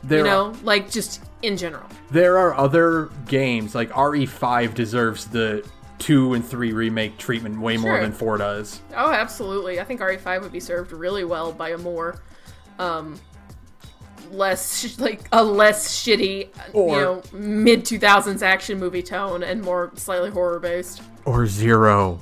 Fix Zero. God. If Zero or Code Veronica... Zero or Code Veronica need to be fixed before 4. They need to be fixed before... Because 4, there's nothing wrong with 4. Mm-hmm. Like, there is literally nothing wrong with 4. I mean, like, fucking RE2's gameplay is already RE4's gameplay, see, you know? The thing that I think they could do to 4, besides just giving it a complete redo rather than just up-res the textures, mm-hmm. just fucking, go in and clean up, like, remake everything from scratch, kind of like Shadow of the Colossus did, Mm-hmm. Do what the Uncharted collection did, which was incorporate a lot of the elements from Uncharted 3 into Uncharted 1. Sure. Like some of the gameplay tweaks. Yeah, okay. Put some of the gameplay tweaks from 2 and 3 into 4. Make Leon feel a little bit more like those. I mean, if it was just like a from the ground up with like a handful of quality of life tweaks, mm-hmm. like just remake 4 from scratch, like you said, like Shadow of the Colossus, but make it so you can strafe and make it so you have the witch time dodge, mm-hmm. and then also tweak the enemy responses to work with that new mm-hmm. thing. That's it. That's it. The story beats don't need any changing. No. The plot doesn't need any fixing. The cutscenes don't need anything different. No. Fucking put the QuickTime events. Keep them in there. Yeah, it's fine. Yeah, it's fine. Leave the QuickTime events. It's totally fine. We all know that RE4 has QuickTime events. Yeah. Nobody cares. I know it's like a dated concept in 2020, but like they work perfectly fine in Resident Evil 4. Look, if Doom Eternal can have floating, hovering, spinning pickups, then RE4 can have QuickTime events. You can make QuickTime events cool again. Only for this one game, though. I don't want them to come back, actually. It would be great to see characters like Ashley and Luis get a bit of a touch-up. Yeah, Ashley's always had kind of like an Uncanny Valley face going on. She always looks too much like Maria from Silent Hill 2, for my taste. She really does. Yeah, like a teenage version of Maria. You could give her, a touch-up. A restoration. Hey, they could get face models like fucking Leon's got. You know, good for them. Put Ashley in a tank top and jeans. As you do. the Resident Evil girl outfit. Yeah, it's fine. Someone was like, what if they put Ada in RE4 in tank top and jeans? And I'm like, all right. Don't you dare. Don't you dare! You leave that woman's red dress alone. Or someone put like her Stars combat outfit like from the 4 thing, and it's like. That would also be fine. That would be cool. All right. But leave Ada alone. Yeah. Keep her in the absurd long dress. What do you mean it's not practical? Fuck you. Nothing in Resident Evil is practical. Yeah. But yeah, 4 does not need anything in terms of like pacing or story fixed. Right. But it would be cool to give it the RE1 treatment where you just rebuild the whole thing. And make it the exact same. Yeah, like if you treated it like RE1 or again Shadow of the Colossus, then like that would be great. But I'm afraid they're not going to do that. I'm very afraid. There's nothing in like beyond that in 4 that needs fixing. You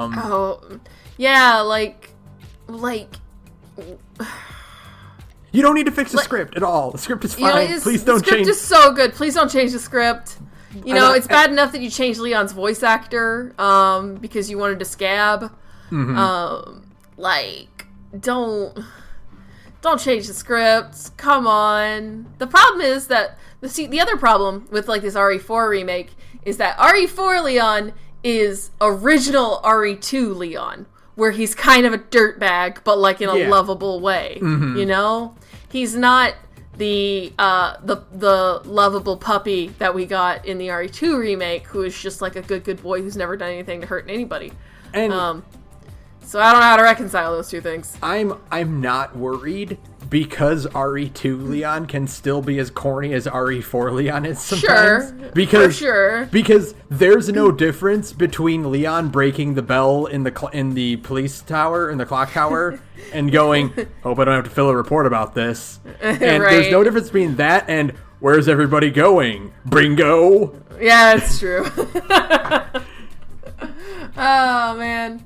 Oh, but don't see. I'm so attached to RE4 though, because now I'm thinking. Because now I'm sitting here like, no, but like RE4 Leon has one of those beautiful video game dude faces ever. But don't mess with that. Here's what you can do with a remake though. What? Is you can rewrite the script so that Leon keeps his jacket the whole game. That is true. Oh, that's a good reason. That's a good reason in and of itself to remake a whole video game so that Leon keeps his dope jacket the whole time. Or at least then, I mean, geez, with a remake you can have costumes where he just has the jacket on the whole time, like he does, like, you know how like RE2 you can just wear his civilian clothes the whole time.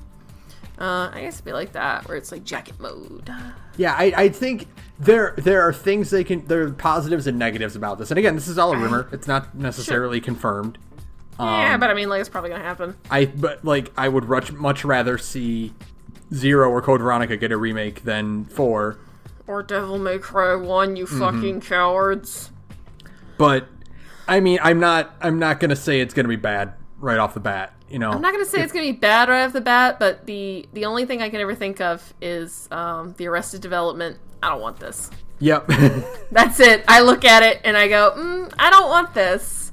Like, it could be good, but that doesn't necessarily mean I want it, you know? This isn't... The thing is that, to go back to the topic of remakes, you know, Final Fantasy VII, like, nobody has ever asked for, like, a Resident Evil 4 remake. Ever. Like, literally, I don't think I've never ever heard anybody say they should remake Resident Evil 4. No, because Resident Evil 4 is perfect the way it is. Like, people were, you know, saying FF7 remake all the way back on the PS2 because, like, FF7, despite being a good video game, was dated the minute it came out. Dated looking the minute it came out. So people have always kind of clamored for that remake, but, like, the same cannot be said with RE4. I don't know anybody who wants this. So we'll see, but also... But also, it's probably might not even be true, so who knows? Who knows? I'm a little nervous. That's all. That's all I'm saying. I'm just a little nervous. So, going back a little bit then, E3 2021 dates revealed, but there's still no word about the 2020 online experience. Didn't they say they canceled that? This might be an outdated article, but as far as I know, there isn't anything, like... I know that IGN is doing a thing in June, but I thought the E3 online thing got just canned altogether. Yeah, I think there are still companies that are doing a thing, but like the idea of it being under the E3 flag is either not like it's not happening or it's still like it hasn't been officially declared yet. But yeah, there is no. They're planning on doing it next year, but as of now, there's nothing. There's no E3 happening this year. Saddest story ever told. No E3 stream this... Look, if IGN does something, we're gonna find a way to cobble together some kind of fucking stream watch, y'all. Just get on the Discord. I'll figure it out, okay? We'll do something. We'll do something, even if it's just sitting around watching YouTube videos together. I don't care. We'll get a bunch of old trailers together and pretend they're new.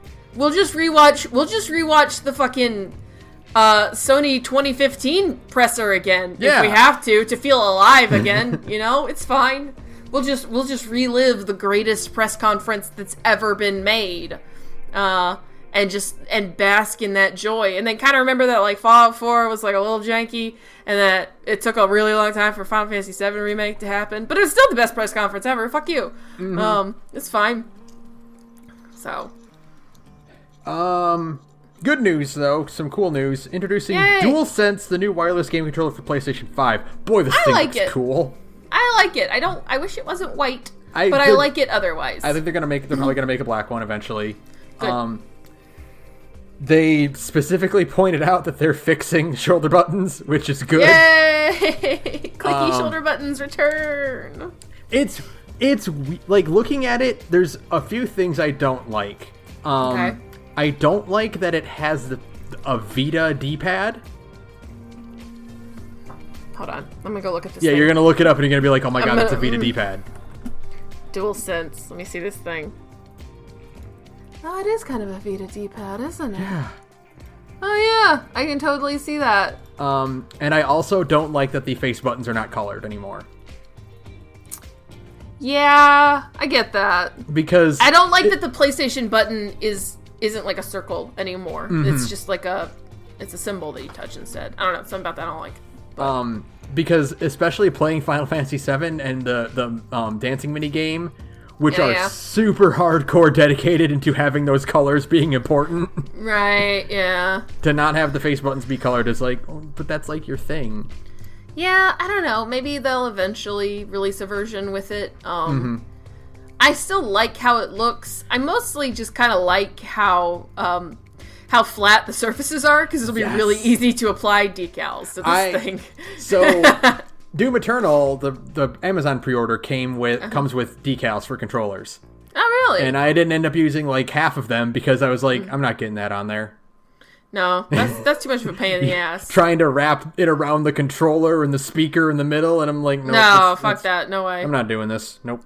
But this thing actually has like basically dedicated decal zones. You can just put it on the white part, and it would look really cool. And that white part is a really flat plane, so it'll probably be really easy to apply, which I am looking forward to. I think it otherwise looks really neat as long as it looks like a 360 controller, just a little bit reorganized. And if it has the heft of a 360 controller, that kind of weightiness too that I always liked, then it's pretty choice. That'd be a pretty good controller then. Yeah, this looks a lot like it'll feel like a Switch Pro controller too, which I love the Switch Pro controller. Right. Because it is a lot like the 360 controller, which was just phenomenally felt good. Oh god, the 360 controller, I still stand by the fact that it's the best controller ever made, because if only for its weight, like it is the ideal weight for a controller. I know that's a weird thing to say, but like you don't want your controller to be too light. I don't know. Like when I was playing Three Houses, back when I was borrowing my brother's Switch, I would just use the Joy-Cons. Like I'd lay on my couch and just play with the Joy-Cons. That's fine, but that lightness feels really strange. You know, like it's just like I feel like I'm not really holding anything. I feel like if I squeeze too hard, these are gonna snap in my hands. It was having them batteries. They added the weight. Yep. That's what it is. That back battery on the back of 360 controller is literally what gave it its heftiness. Why the Wavebird felt so good too. Yes, batteries it's totally true. Because the Wavebird is the second best controller ever made. Because its buttons are so clicky. It's so good. Oh my god, the Wavebird's so good. I wish everything was as clicky as a Wavebird. Like I said, the only thing they need to fix on this for the PS4 controller, is the shoulder buttons. Yeah. And battery life. The LEDs are completely reduced in this now. Good. Yes. Good. Excellent. Hopefully, that touchpad they probably fixed too, so it doesn't ruin the battery. Because that's what eats the battery on the PS5 or PS4 controllers, the touchpad more so than the LEDs. So I hope they fix that. Yeah. Even just a little bit more. Right now, these fucking things last like 5 hours, and that is not enough. It's not. It's really not. So. It's weird because this is like their boldest redesign of the controller yet. Oh, I mean, yeah. You know? After the boomerang fiasco, of course, they went just back to your standard, DualShock look, and they were like, we're not gonna fuck with this formula after all. So it's like, hey, they're actually trying something different. I do think this is interesting because it means the console is almost certainly going to be white.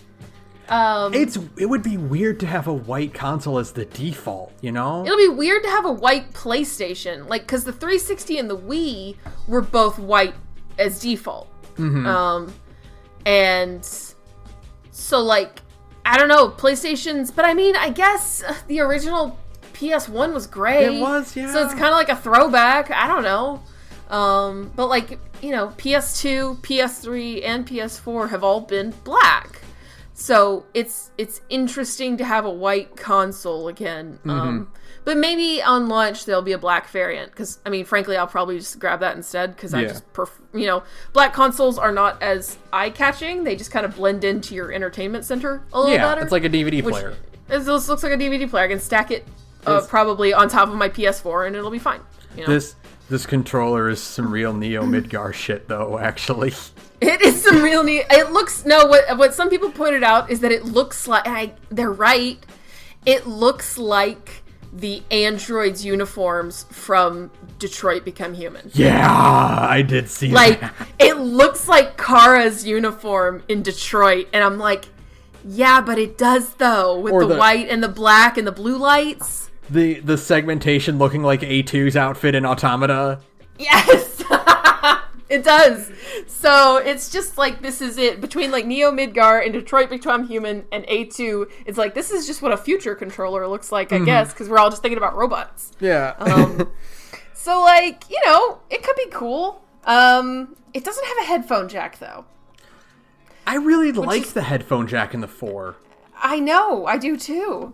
I think it's extremely lame that it doesn't have one, because it means they're just forcing us more and more into our shitty Bluetooth future that I hate. Right, yeah. I hate this version of the future where everything I own has to have a Bluetooth.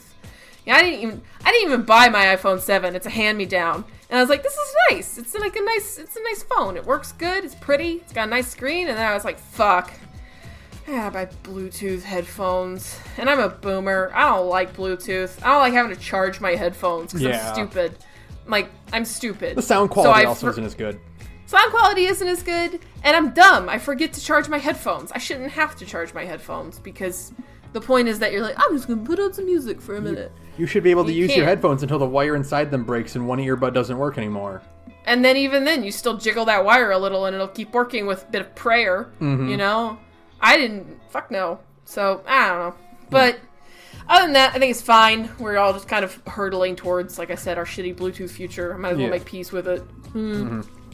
Okay. Alright, moving on. This is one just for fun. Outer Worlds writers hire Outer Wilds writer. What is her name? Kelsey Beecham. Was hired by Obsidian to work on something, not necessarily Outer Wilds or Outer Worlds, but yeah. Yeah, we're gonna keep mixing those two up. They hired a writer from Outer Wilds. Okay, good for her. Yeah. Cool. That's funny. Just maybe that'll make the Outer Worlds or the Outer Worlds 2 more interesting. Maybe. So that article and a lot of these articles in this docket were by one Jason Schreier. And so is this next article called Press Sneak Out, where we all said goodbye to Jason Schreier because he's not going to work at Kotaku anymore. Where is he working now? Ben, where is Jason Schreier working now? Bloomberg News. You know how Jason Schreier used to like break a bunch of like awesome news and like didn't kind of had like he was a press sneak fuck, you know, like companies hated him. Asshole. Companies hated him because he was like, hey, here's the story. Here's the story about your shitty labor conditions. Yeah. And then he goes to work at Bloomberg and then he becomes caught up in the Last of Us 2 debacle because he's like, no, don't do that. Instead, do interviews and leave reviews on Glassdoor. Yeah, leave a review on Glassdoor That'll for Naughty stick Dog. It to them. That'll really show them. Thanks, Jason Schreier. Literally, as soon as Mike Bloomberg waved a couple of hundos under your nose, you floated after them like a cartoon character going after an apple pie. Good job, asshole. Right. No. It was like, oh man, Jason Schreier's leaving. Where is he going? Because it's, you know, everybody's like, well, where the fuck do you work in video games these days? If you're gonna do reporting on video games, you either work for Kotaku, you work for Wired, maybe, or you work for Eurogamer. I feel like those are the three people who are still doing, like, big stories. Polygon? Polygon. Yeah, you could work for Polygon. Polygon has a union. No, you go work for Bloomberg. And he immediately becomes a bootlicker. Instantly swaps over to saying, like, no, don't inconvenience your corporate overlords and, shame them into paying you. You should instead leave a Glassdoor interview. Guess what? Okay. We're talking about The Last of Us 2 right now because of what he did. We would not be talking about The Last of Us 2 if he left a bad Glassdoor review.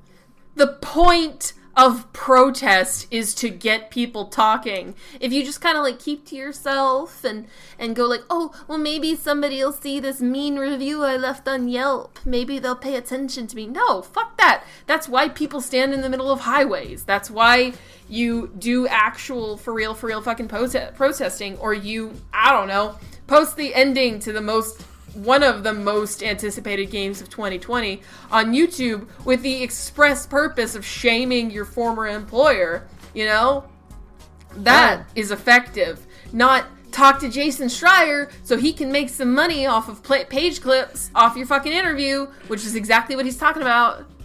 I used to really like Jason Schreier. I like Jason Schreier. He wrote that book that's good that you got for your birthday. That book's really good. I like that book because it dives super deep into, like, these conditions suck. And everyone who worked on this game is miserable, and this is what it was like every day for them. It was great. He used to, like, really, really get into it.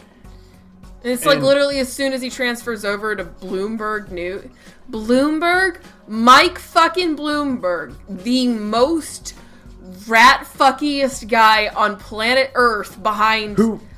Who decided to run for president on a whim. On a lark, and wasted $1 billion on it, literally for the sole purpose of making sure Bernard Sanders could not become president of the United States. You're gonna go work for that. You are gonna go work for the guy who explicitly hates labor unions and good labor relations, probably more than anybody on planet Earth. When I saw that, my first thought was, wait a minute, this can't be right. Maybe I'm wrong, and this isn't Mike Bloomberg's newspaper. Maybe it's just a weird coincidence, and I've been wrong this whole time? Yeah, like, surely Bloomberg News is not owned by Mike Bloomberg. Jason Schreier would never work for Mike Bloomberg. No, he does. We're all just idiots.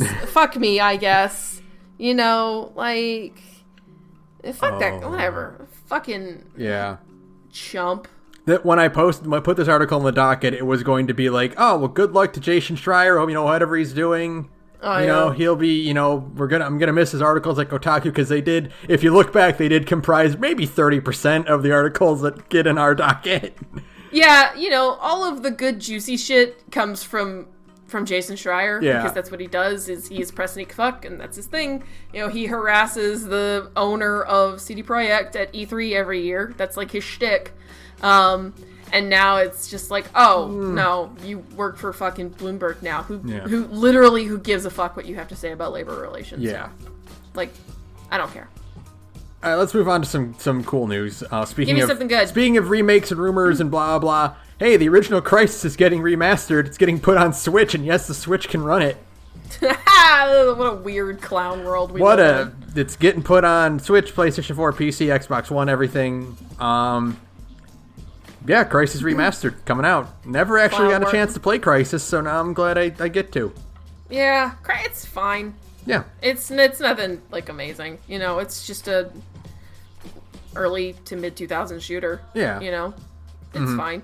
It's one of those... pretty. The deal is that it was like a meme game. Yeah. Oh, yeah. It was Can Your Computer Run Crysis? Can your computer run Crysis? It's like, well, now my Switch can run Crysis, so I fucking guess it can. It's like that thing where your average graphing calculator has more computational power than the thing that landed on the moon. Yeah, exactly. Yeah, absolutely. Your Nintendo Switch is more powerful than your mid-2000s PC, high-end PC. God. Sometimes I just sit around and think about, like, a mid-2000s high-end PC that cost, like, $2,000 back in the day. Like, what was it even running? Like, what, like 4 gigs of RAM? Maybe? Right. When And it's just like, oh man, oh no. Or I just always think about how my parents got an external hard drive as a terabyte, and it had a fan, and you needed to plug it in. Yes. And now I had one of those. And now I have a tiny gray box that doesn't even have any like moving parts inside of it. That is a terabyte. I think of when I was in high school. I was one of the first people in my high school to get a flash drive, a thumb drive. Mm-hmm. It was 512 megabytes. God. And it cost like $45. And that was a big deal. Was because you didn't have to carry it, because like back then it was still, you could still reliably find like floppy disk drives in like school computers and stuff.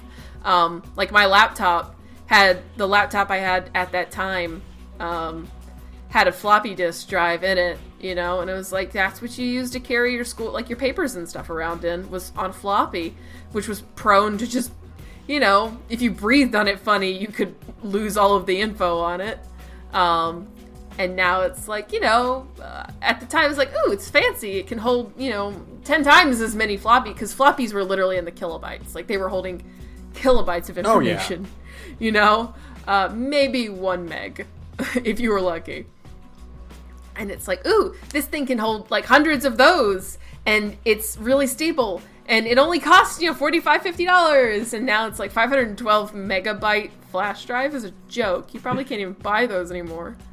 No, they're probably high, like, cost a lot because they're so rare now. They're so rare now, They're collector's items. You just use it to show off now.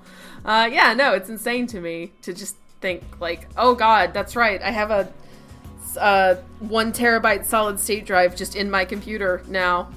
And it's like, that's like nothing these days. Okay. That's the standard, basically. That's the standard. The march of technology moving forward is terrifying. Okay. Yeah. Doom Eternal's official soundtrack wasn't mixed by its composer, and you can tell. Bethesda dropped the ball again. And now Mick Gordon says he's basically never going to work with Bethesda again. Oops. And I don't blame him, because part of the appeal of Doom 2016 was definitely its soundtrack.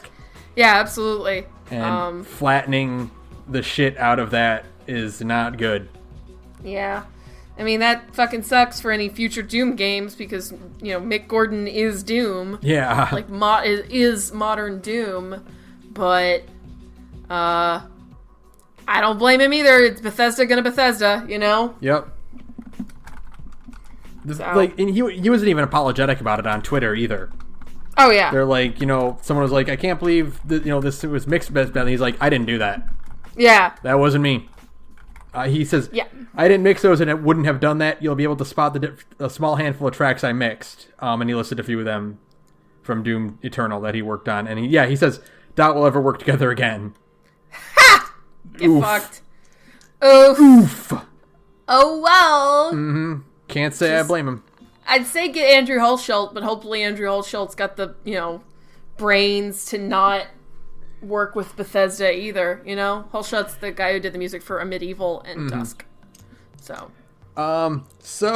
Hey, so you were talking about Wastelands, right? Speaking of Bethesda. Yeah. So, an update to Fallout 76 happened, and I know... Reset the clock! I know what you're thinking. Surely this time, right? No. Nope. This one is really funny, though. I like this one a lot. We have never had an update where something didn't break. But this one is so good. I want them to keep it. It's not broken at all. As far as I'm concerned, it's perfect. Article title, Fallout 76 Bethesda investigating bug where NPCs permanently steal your stuff. Bug nothing. That kicks ass. So that's great. You want to play in the fucking wasteland? Here you go, buddy. They finally put NPCs in the game, and the one of the things that's happening now is that if you die, the NPCs will loot your body, and then you'll never get that gear back. It's so funny. Oh man, that's so good. Leave that one in. Mm-hmm. That's get good. All right, don't die around NPCs, then, idiot. How's that sound? You wanna fucking role play being a wastelander? Well, here you go. If you die in the wasteland, they're gonna take your shit. That's amazing. That's Leave the it apocalypse in. for you. Leave it in. It's amazing. Okay, and then 2 more. Okay. One is a rumor, and one is fun. Okay? Rumor, Guerrilla's planning Horizon Zero Dawn trilogy. Please. Oh, yeah, that's obvious. Like, please announce no. one soon. Oh, God. I'm sure I saw a PlayStation Magazine art cover saying that in their next issue, so not the one for May, but the one for June, so okay, the one around E3,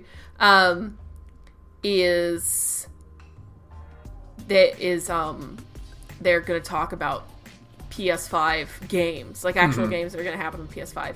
So, and obviously this is the official PlayStation Magazine, so clearly coordinated together. So we're probably going to get some kind of Sony something in June about PS5 games, and yeah, I would be shocked if Horizon is not on there.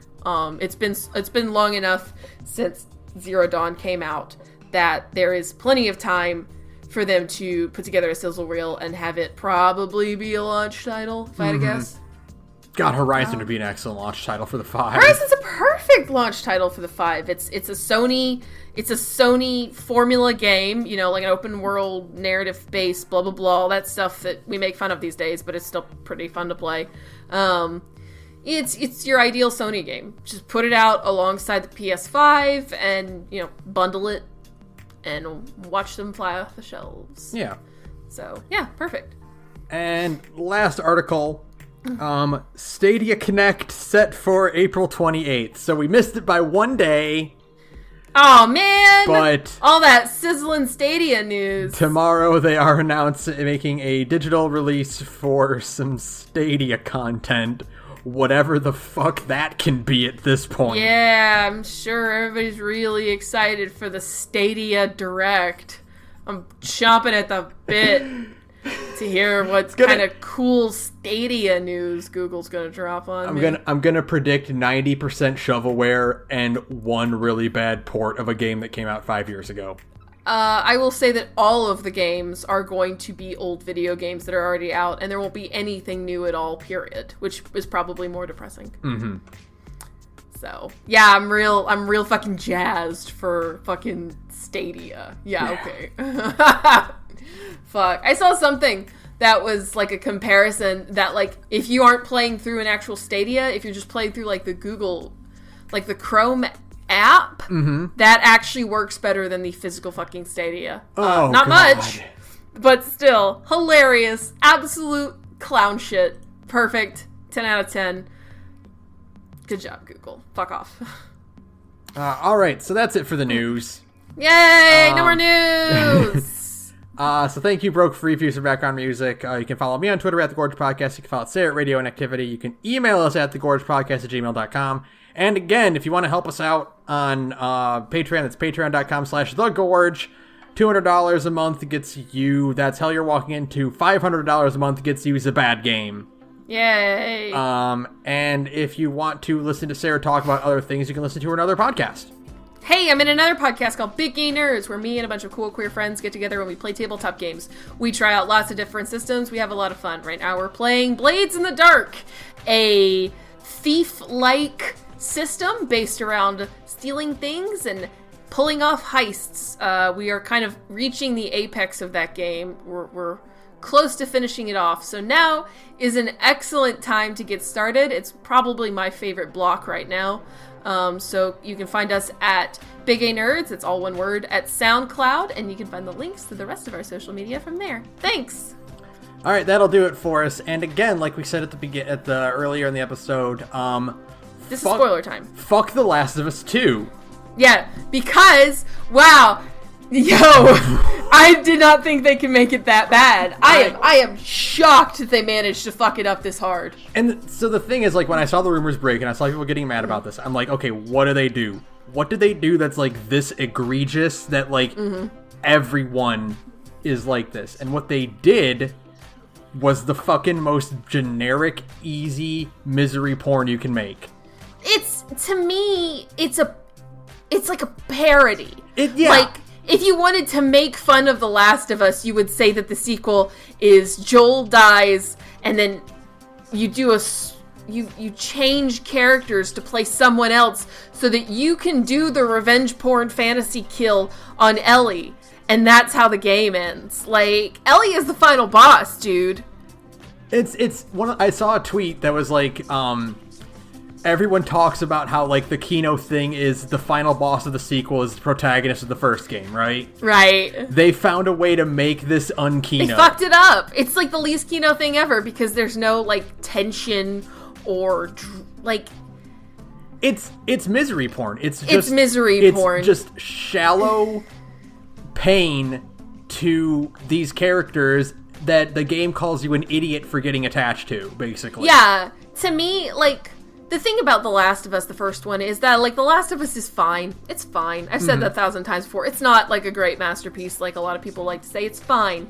But the thing that sells The Last of Us and the thing that makes people talk about The Last of Us and, like, the most important part of that game is Joel and Ellie. Like, the whole game lives and dies by their kind of... like their father-daughter, but not really, kind of dynamic that's going on, where there's kind of like a push and pull, and they kind of learn to like each other, and then over the course of them learning to like each other, you learn to like them too, because they're both kind of like irredeemably shitty at the beginning of the game. And then it's like, oh fuck, that's right, Joel is still kind of irredeemably shitty, and you've got to kind of come to terms with that, and Ellie does too. And it's like, that's really cool, and even though I think The Last of Us is a mostly flawed video game, conceptually I think that's pretty good. And then, like, to make that the second half of the game be about, like, fuck you for ever being attached to Ellie is just, like... It's... What? The whole and I've said this 1,000 times. The Last of Us ended. It's over. It ended. It does not need a sequel. Joel and Ellie's story was over. The whole point was the ambiguous ending as to, you know, and the complicated relationship they have as to whether or not Ellie can trust Joel again, whether or not she's okay with what he did, whether or not she's taking that as resolution that she needs to leave him. It's ambiguous, and that's the point, because their whole relationship is this complicated, busy gray area thing where you're not supposed to know who was necessarily right or wrong, and right or wrong about what. Right, yeah. And then the sequel is like, no, here's how it ended, actually. And see, here's the thing about the sequel for me, is that it's this notion of, like, yeah, The Last of Us ended, but if you put a gun to my head and said, I need you to write a sequel to The Last of Us that is explicitly about Joel and Ellie, I could do it. Like, it is really kind of easy. Like, you make it about, you set it in the future, and you make it about, like, that kind of weird tension and sorting out those feelings. And maybe Joel starts the game dead, and you're just playing as Ellie, working out those feelings. Or you make it about those two characters, like, sorting out, like, the next phase of, like, their weird parental/daughter relationship.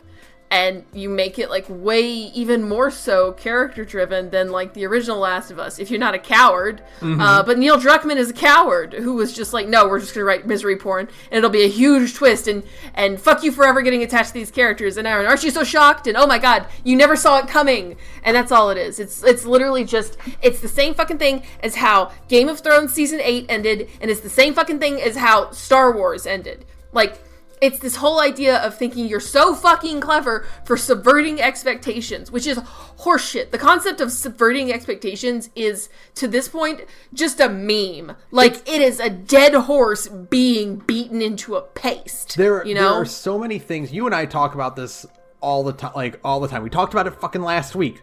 There's a difference between subverting expectations and doing something different with the formula. Yeah, absolutely. Fucking... subverting expectations is not, we killed this character.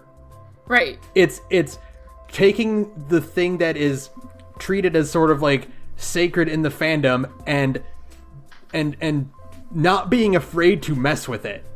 Right. In a bold but that's way. Different than just misery porn. Oh, we killed these two characters that you were stupid enough to be attached to, you know? It's the problem I had with The Walking Dead, especially the show compared to the comic. Right. Where it's just like, you're not being shocking by killing a character suddenly anymore. It's not like, it's the problem I have with stuff like Game of Thrones. Yeah. Or The Walking Dead, or even this, where it's like, you're advertising your show with this anyone can die mentality, and it's this brutal realism and blah blah. It's like, okay, well, what reason should I ever get attached to any character? Right, yeah.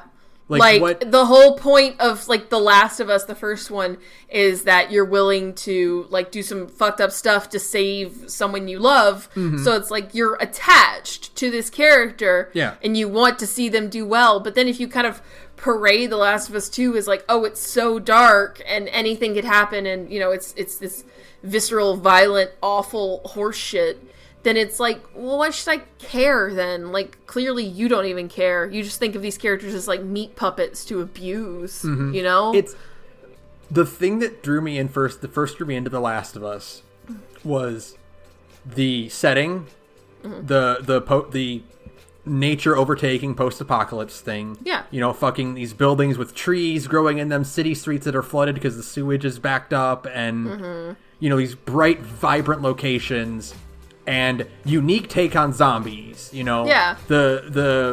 They're so cool looking with the fungus, you know, these fungal growths and all that. They're so great, and the brutal violence was just a result of the tone they're taking, you know. Sure, yeah. The fact that this game, like, fucking remember that trailer where it's the fucking Clipper Wings trailer. Yeah. And you don't even fucking see an infected until the last second of the trailer. Yeah, exactly. There's no indication that this is The Last of Us until you actually see one of them on screen. Right. And it's like, so you're taking away what drew me in the first place and replacing it with a bunch of pointless violence for violence's sake. Yeah, just it's violence to be shocking is all it is. And it's like, no, I have no interest in that. I had negligible interests in The Last of Us 2 to begin with. I mean, the problem is too is that like The Last of Us 2 sets up, you know, that first trailer with the completely bonkers E3 where it was like actually in a church. Yeah. With the lights, and it's all just, but you know, you have this great like bit with Ellie, and the girl's name is Jessie. And surprise, lesbian dies. Wow. Mm-hmm. Oh my god.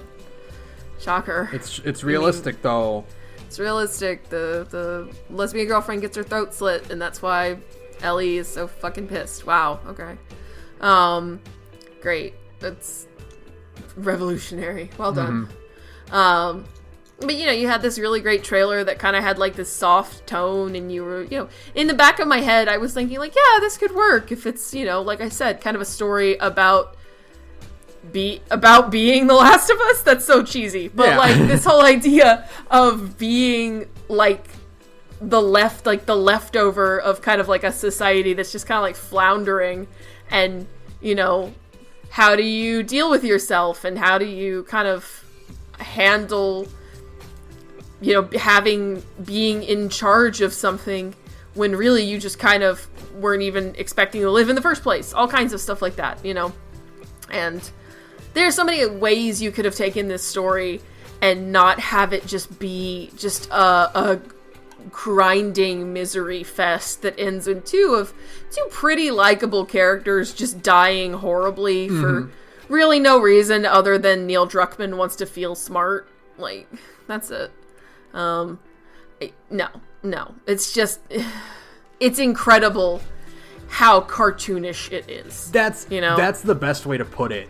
It's cartoonish. It's cartoonish. It is. It is like an old comic book that's just about like shocking you with violence. Like the fucking villain group are a bunch of like cultists. Yeah. Compared to the Fireflies in the first game, which were a bunch of fuck-ups. Just a bunch of fuck-ups who are still trying to do something right, you know?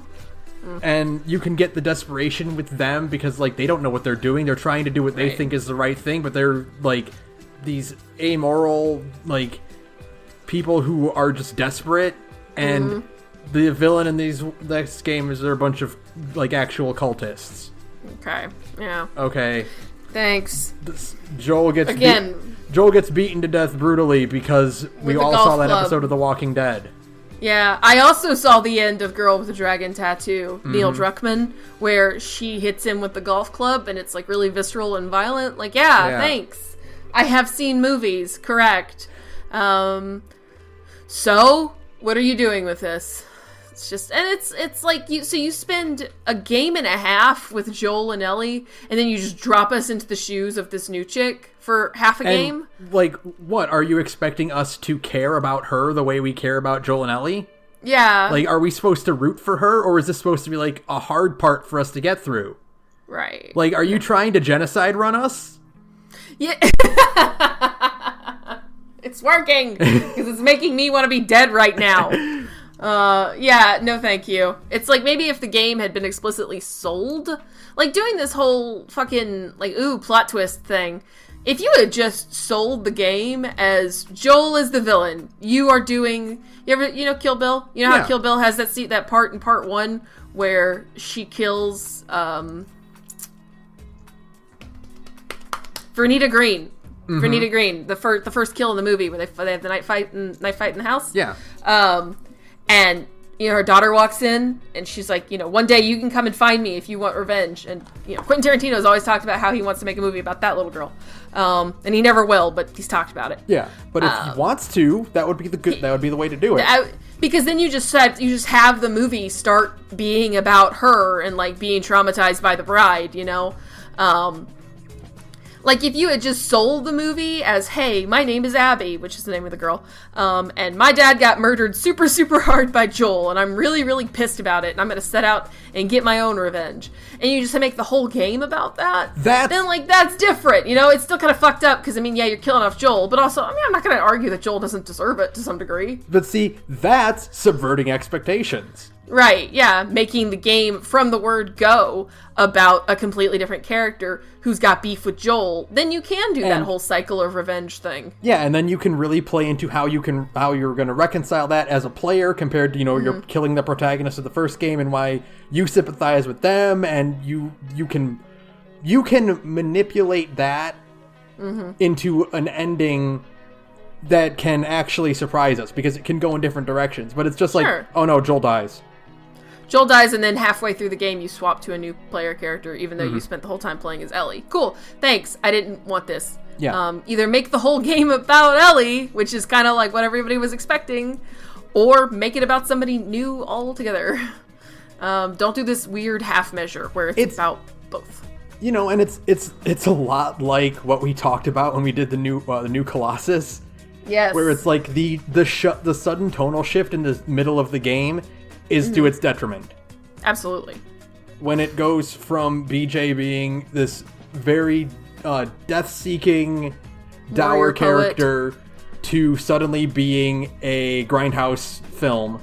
Right. It doesn't work. You have to pick one or the other, and you have to blend those together in a way that works, but you can't just hard cut to the other one. Right. It doesn't work like that. Sorry. It's the same thing here. This isn't like DMC4 where you can't just switch from Nero to Dante because they're both kind of the same character anyway. They're both the same doofus. That's fine. Yeah. Like you can't do a hard switch like this. You got to stick to your guns. This is just cowarding out and being like, ooh, but what if I did something shocking? Cool.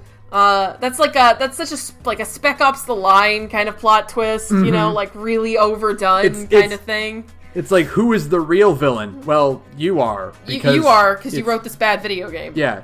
It's like, are you... It's the thing I've always talked about when I met people bring up, like, Spec Ops: The Line, because, like, they have that dumb thing where it's like, oh, well, you can turn the game off at any time. And my answer to that is, no, I can't, because the game is a flashback.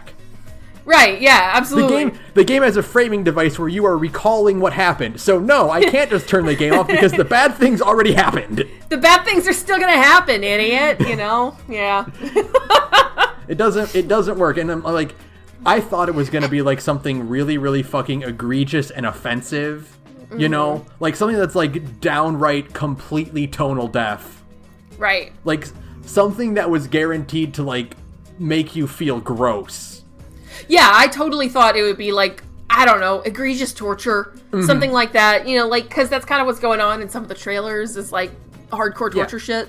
And it's like, oh, I thought like we were going to have to do that or experience it, something really vile. Yeah. But no, it's just like the most it's generic. Bog standard. Yeah, it's cool. You killed off the two main characters from the first game.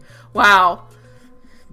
You really caught me off guard, Neil. You're so funny. You're so shocking. This is one of those things where, like, they expected the audience to be like, wow, I can't believe they were so bold. But at the end, it's like, I would just feel like, well, why did I even bother? Yeah. Why did I even bother getting attached to these characters if this is just how it's going to end, you know? Mm-hmm. Like, you spent all this time in the first game, and then a pretty significant, apparently, chunk of the second game, and all of the marketing for the second game being about, like, these two characters, and it's like, nope, never mind, fuck you. How dare you feel anything for these two, you know? Like, sure, I can see, like, Joel getting his... Sure, Joel deserves it, you know? Yeah. Joel's an asshole. Joel deserves it. That's fine. But, like, this whole fucking thing with Ellie is just... It's so cynical. It's so dull and cynical and loveless, you know? It's like... I don't know what kind of mentality you have to be in to think, like, this is a compelling story to write, really. Yeah. This kind of thing... Like, I've probably said this a bunch, but, like, I really don't like the hero dies stories. You know, sometimes, but very rarely. There are very, very few stories where I have, like, the hero has died at the end, and I haven't felt like, well, like, it had to be this way, you know? Right. Like, I think about there's a great bit, and here's additional spoilers for Red versus Blue if people care about that. I don't know. It's fucking late season. I don't, you know, where Church as Epsilon sacrifices himself. Right. And wipes himself out as a AI program. And he gives this really great speech where he talks about how the hero never gets to know if his sacrifice made it. Mm-hmm. And he just has to hope and assume that his friends, like, succeeded in the end because of it. Sure. And that always stuck with me because, like, yeah, that kind of sucks. And when it does kind of suck. When you get attached to a character like that and they don't get to see whether or not, like, all of their efforts were in vain or not, it just kind of makes me feel hollow. Right. Yeah. And I'll bring this up until the day I die, but hey, there's a bit in More Than Meets the Eye, which is what sold me on this comic, like, entirely. Right. Where the situation is Rodimus fucked up earlier in the story, and people died because of his fuck up. Sure. And there's a bit where he is going to potentially sacrifice himself to fix a problem. And he's talking to Ultra Magnus, and he says, I don't want to die. And Ultra Magnus says, sure, of course not. No one wants to die. And he says, no, self-sacrifice is a cheap way out. It's cheap. I need to live and make up for what I did. Right. It just doesn't fix anything. Yeah. You know? Like... So, and, like, and this is the worst way to do it because Ellie doesn't even deserve it, and she doesn't even get to choose to sacrifice herself. She's just treated like a villain. She just gets treated like a villain, even though, like, I don't know, man. It's not the boss. It's not the boss. MGS3, where it's a consequence of this horrible situation that you're in. Right. It's just shallow shock. It's shock. It's shock value. It's misery porn. That's really all it is. It's just there to make you go like, ooh, that's so bold. But it's really not that bold. Like, it is a Spec Ops The Line level twist. Yeah. Where, like, maybe back in 2011, this would have been a huge deal. But, like, in 2020, most people just kind of roll their eyes and go like, wow, you killed the two likable main characters. Thanks. Mm-hmm. I hate it. So yeah, no. I hate it. It sucks. I'm not even that invested in Joel and Ellie, and I'm just like, I feel bad for anybody who ever was. Yeah, you know? I'm kind of glad this got leaked because, like, boy, can you imagine if it didn't get leaked and people who were really excited about this played this and got to that? Oh God, I saw plenty of people on Reddit who are like, well, I guess I don't need to buy this because, like, I mean, yeah, like I said, The Last of Us is a fine video game. It's okay, you know, like. If you can get it on sale, then yeah. If you can get it for like $10, then it's totally worth your time, I think. Because it's a pretty game. Characters are likable. And that's the thing, is that Joel and Ellie are likable. Despite everything, they have a good rapport. And that's the whole basis of the game. But the entire game lives and dies on you being invested in those two characters. So they work really hard in getting you invested in those two characters, and it works. And so it's like, cool, I'm invested, and now you're basically like saying, like, why did you get invested? Jokes on you. Jokes on you. We tricked you, idiot. Yeah. So, whatever. Fuck The Last of Us 2. Yeah. That's it. That's it. 20-minute mini spoiler cast about a video game we'll probably never play. Yeah, I'm not playing this. No way. I'm not playing this shit. No way. I love playing bad games to analyze them, like fucking Detroit or the Hush Hush Man. Quack Man, which is on sale right now, by the way. You should totally buy it instead. I love that shit, and even I'm just like, no, there's no way I'm picking this up. Not a chance. Fuck that. You should buy the Quack Man, though, because it's on sale. I think it's on sale for like $5 on PSN right now. It is. If you want just like a deliciously bad video game, like the only video game that I can think of in recent memory that is so bad it's good. Mm-hmm. The Quack Man cannot be beat in terms of so bad it's good, man. It's fucking. I saw it was on sale, and I immediately thought of that fucking meme from the Powerpuff Girls, the Gangrene Gang, where he's like, "Oh, hey, Quiet Man, I thought you were dead." Yeah. Buy the Quiet Man. Don't waste your money on The Last of Us 2. Buy the Quack Man. It's totally worth it. Get some friends together and have like a bad video game night. Do it. Oh my god. Yeah. So that's way more worth your time than The Last of Us 2. Holy shit. All right. I think that'll do it for us then. Oh god. Fuck The Good night, everyone. Fuck The Last of Us 2.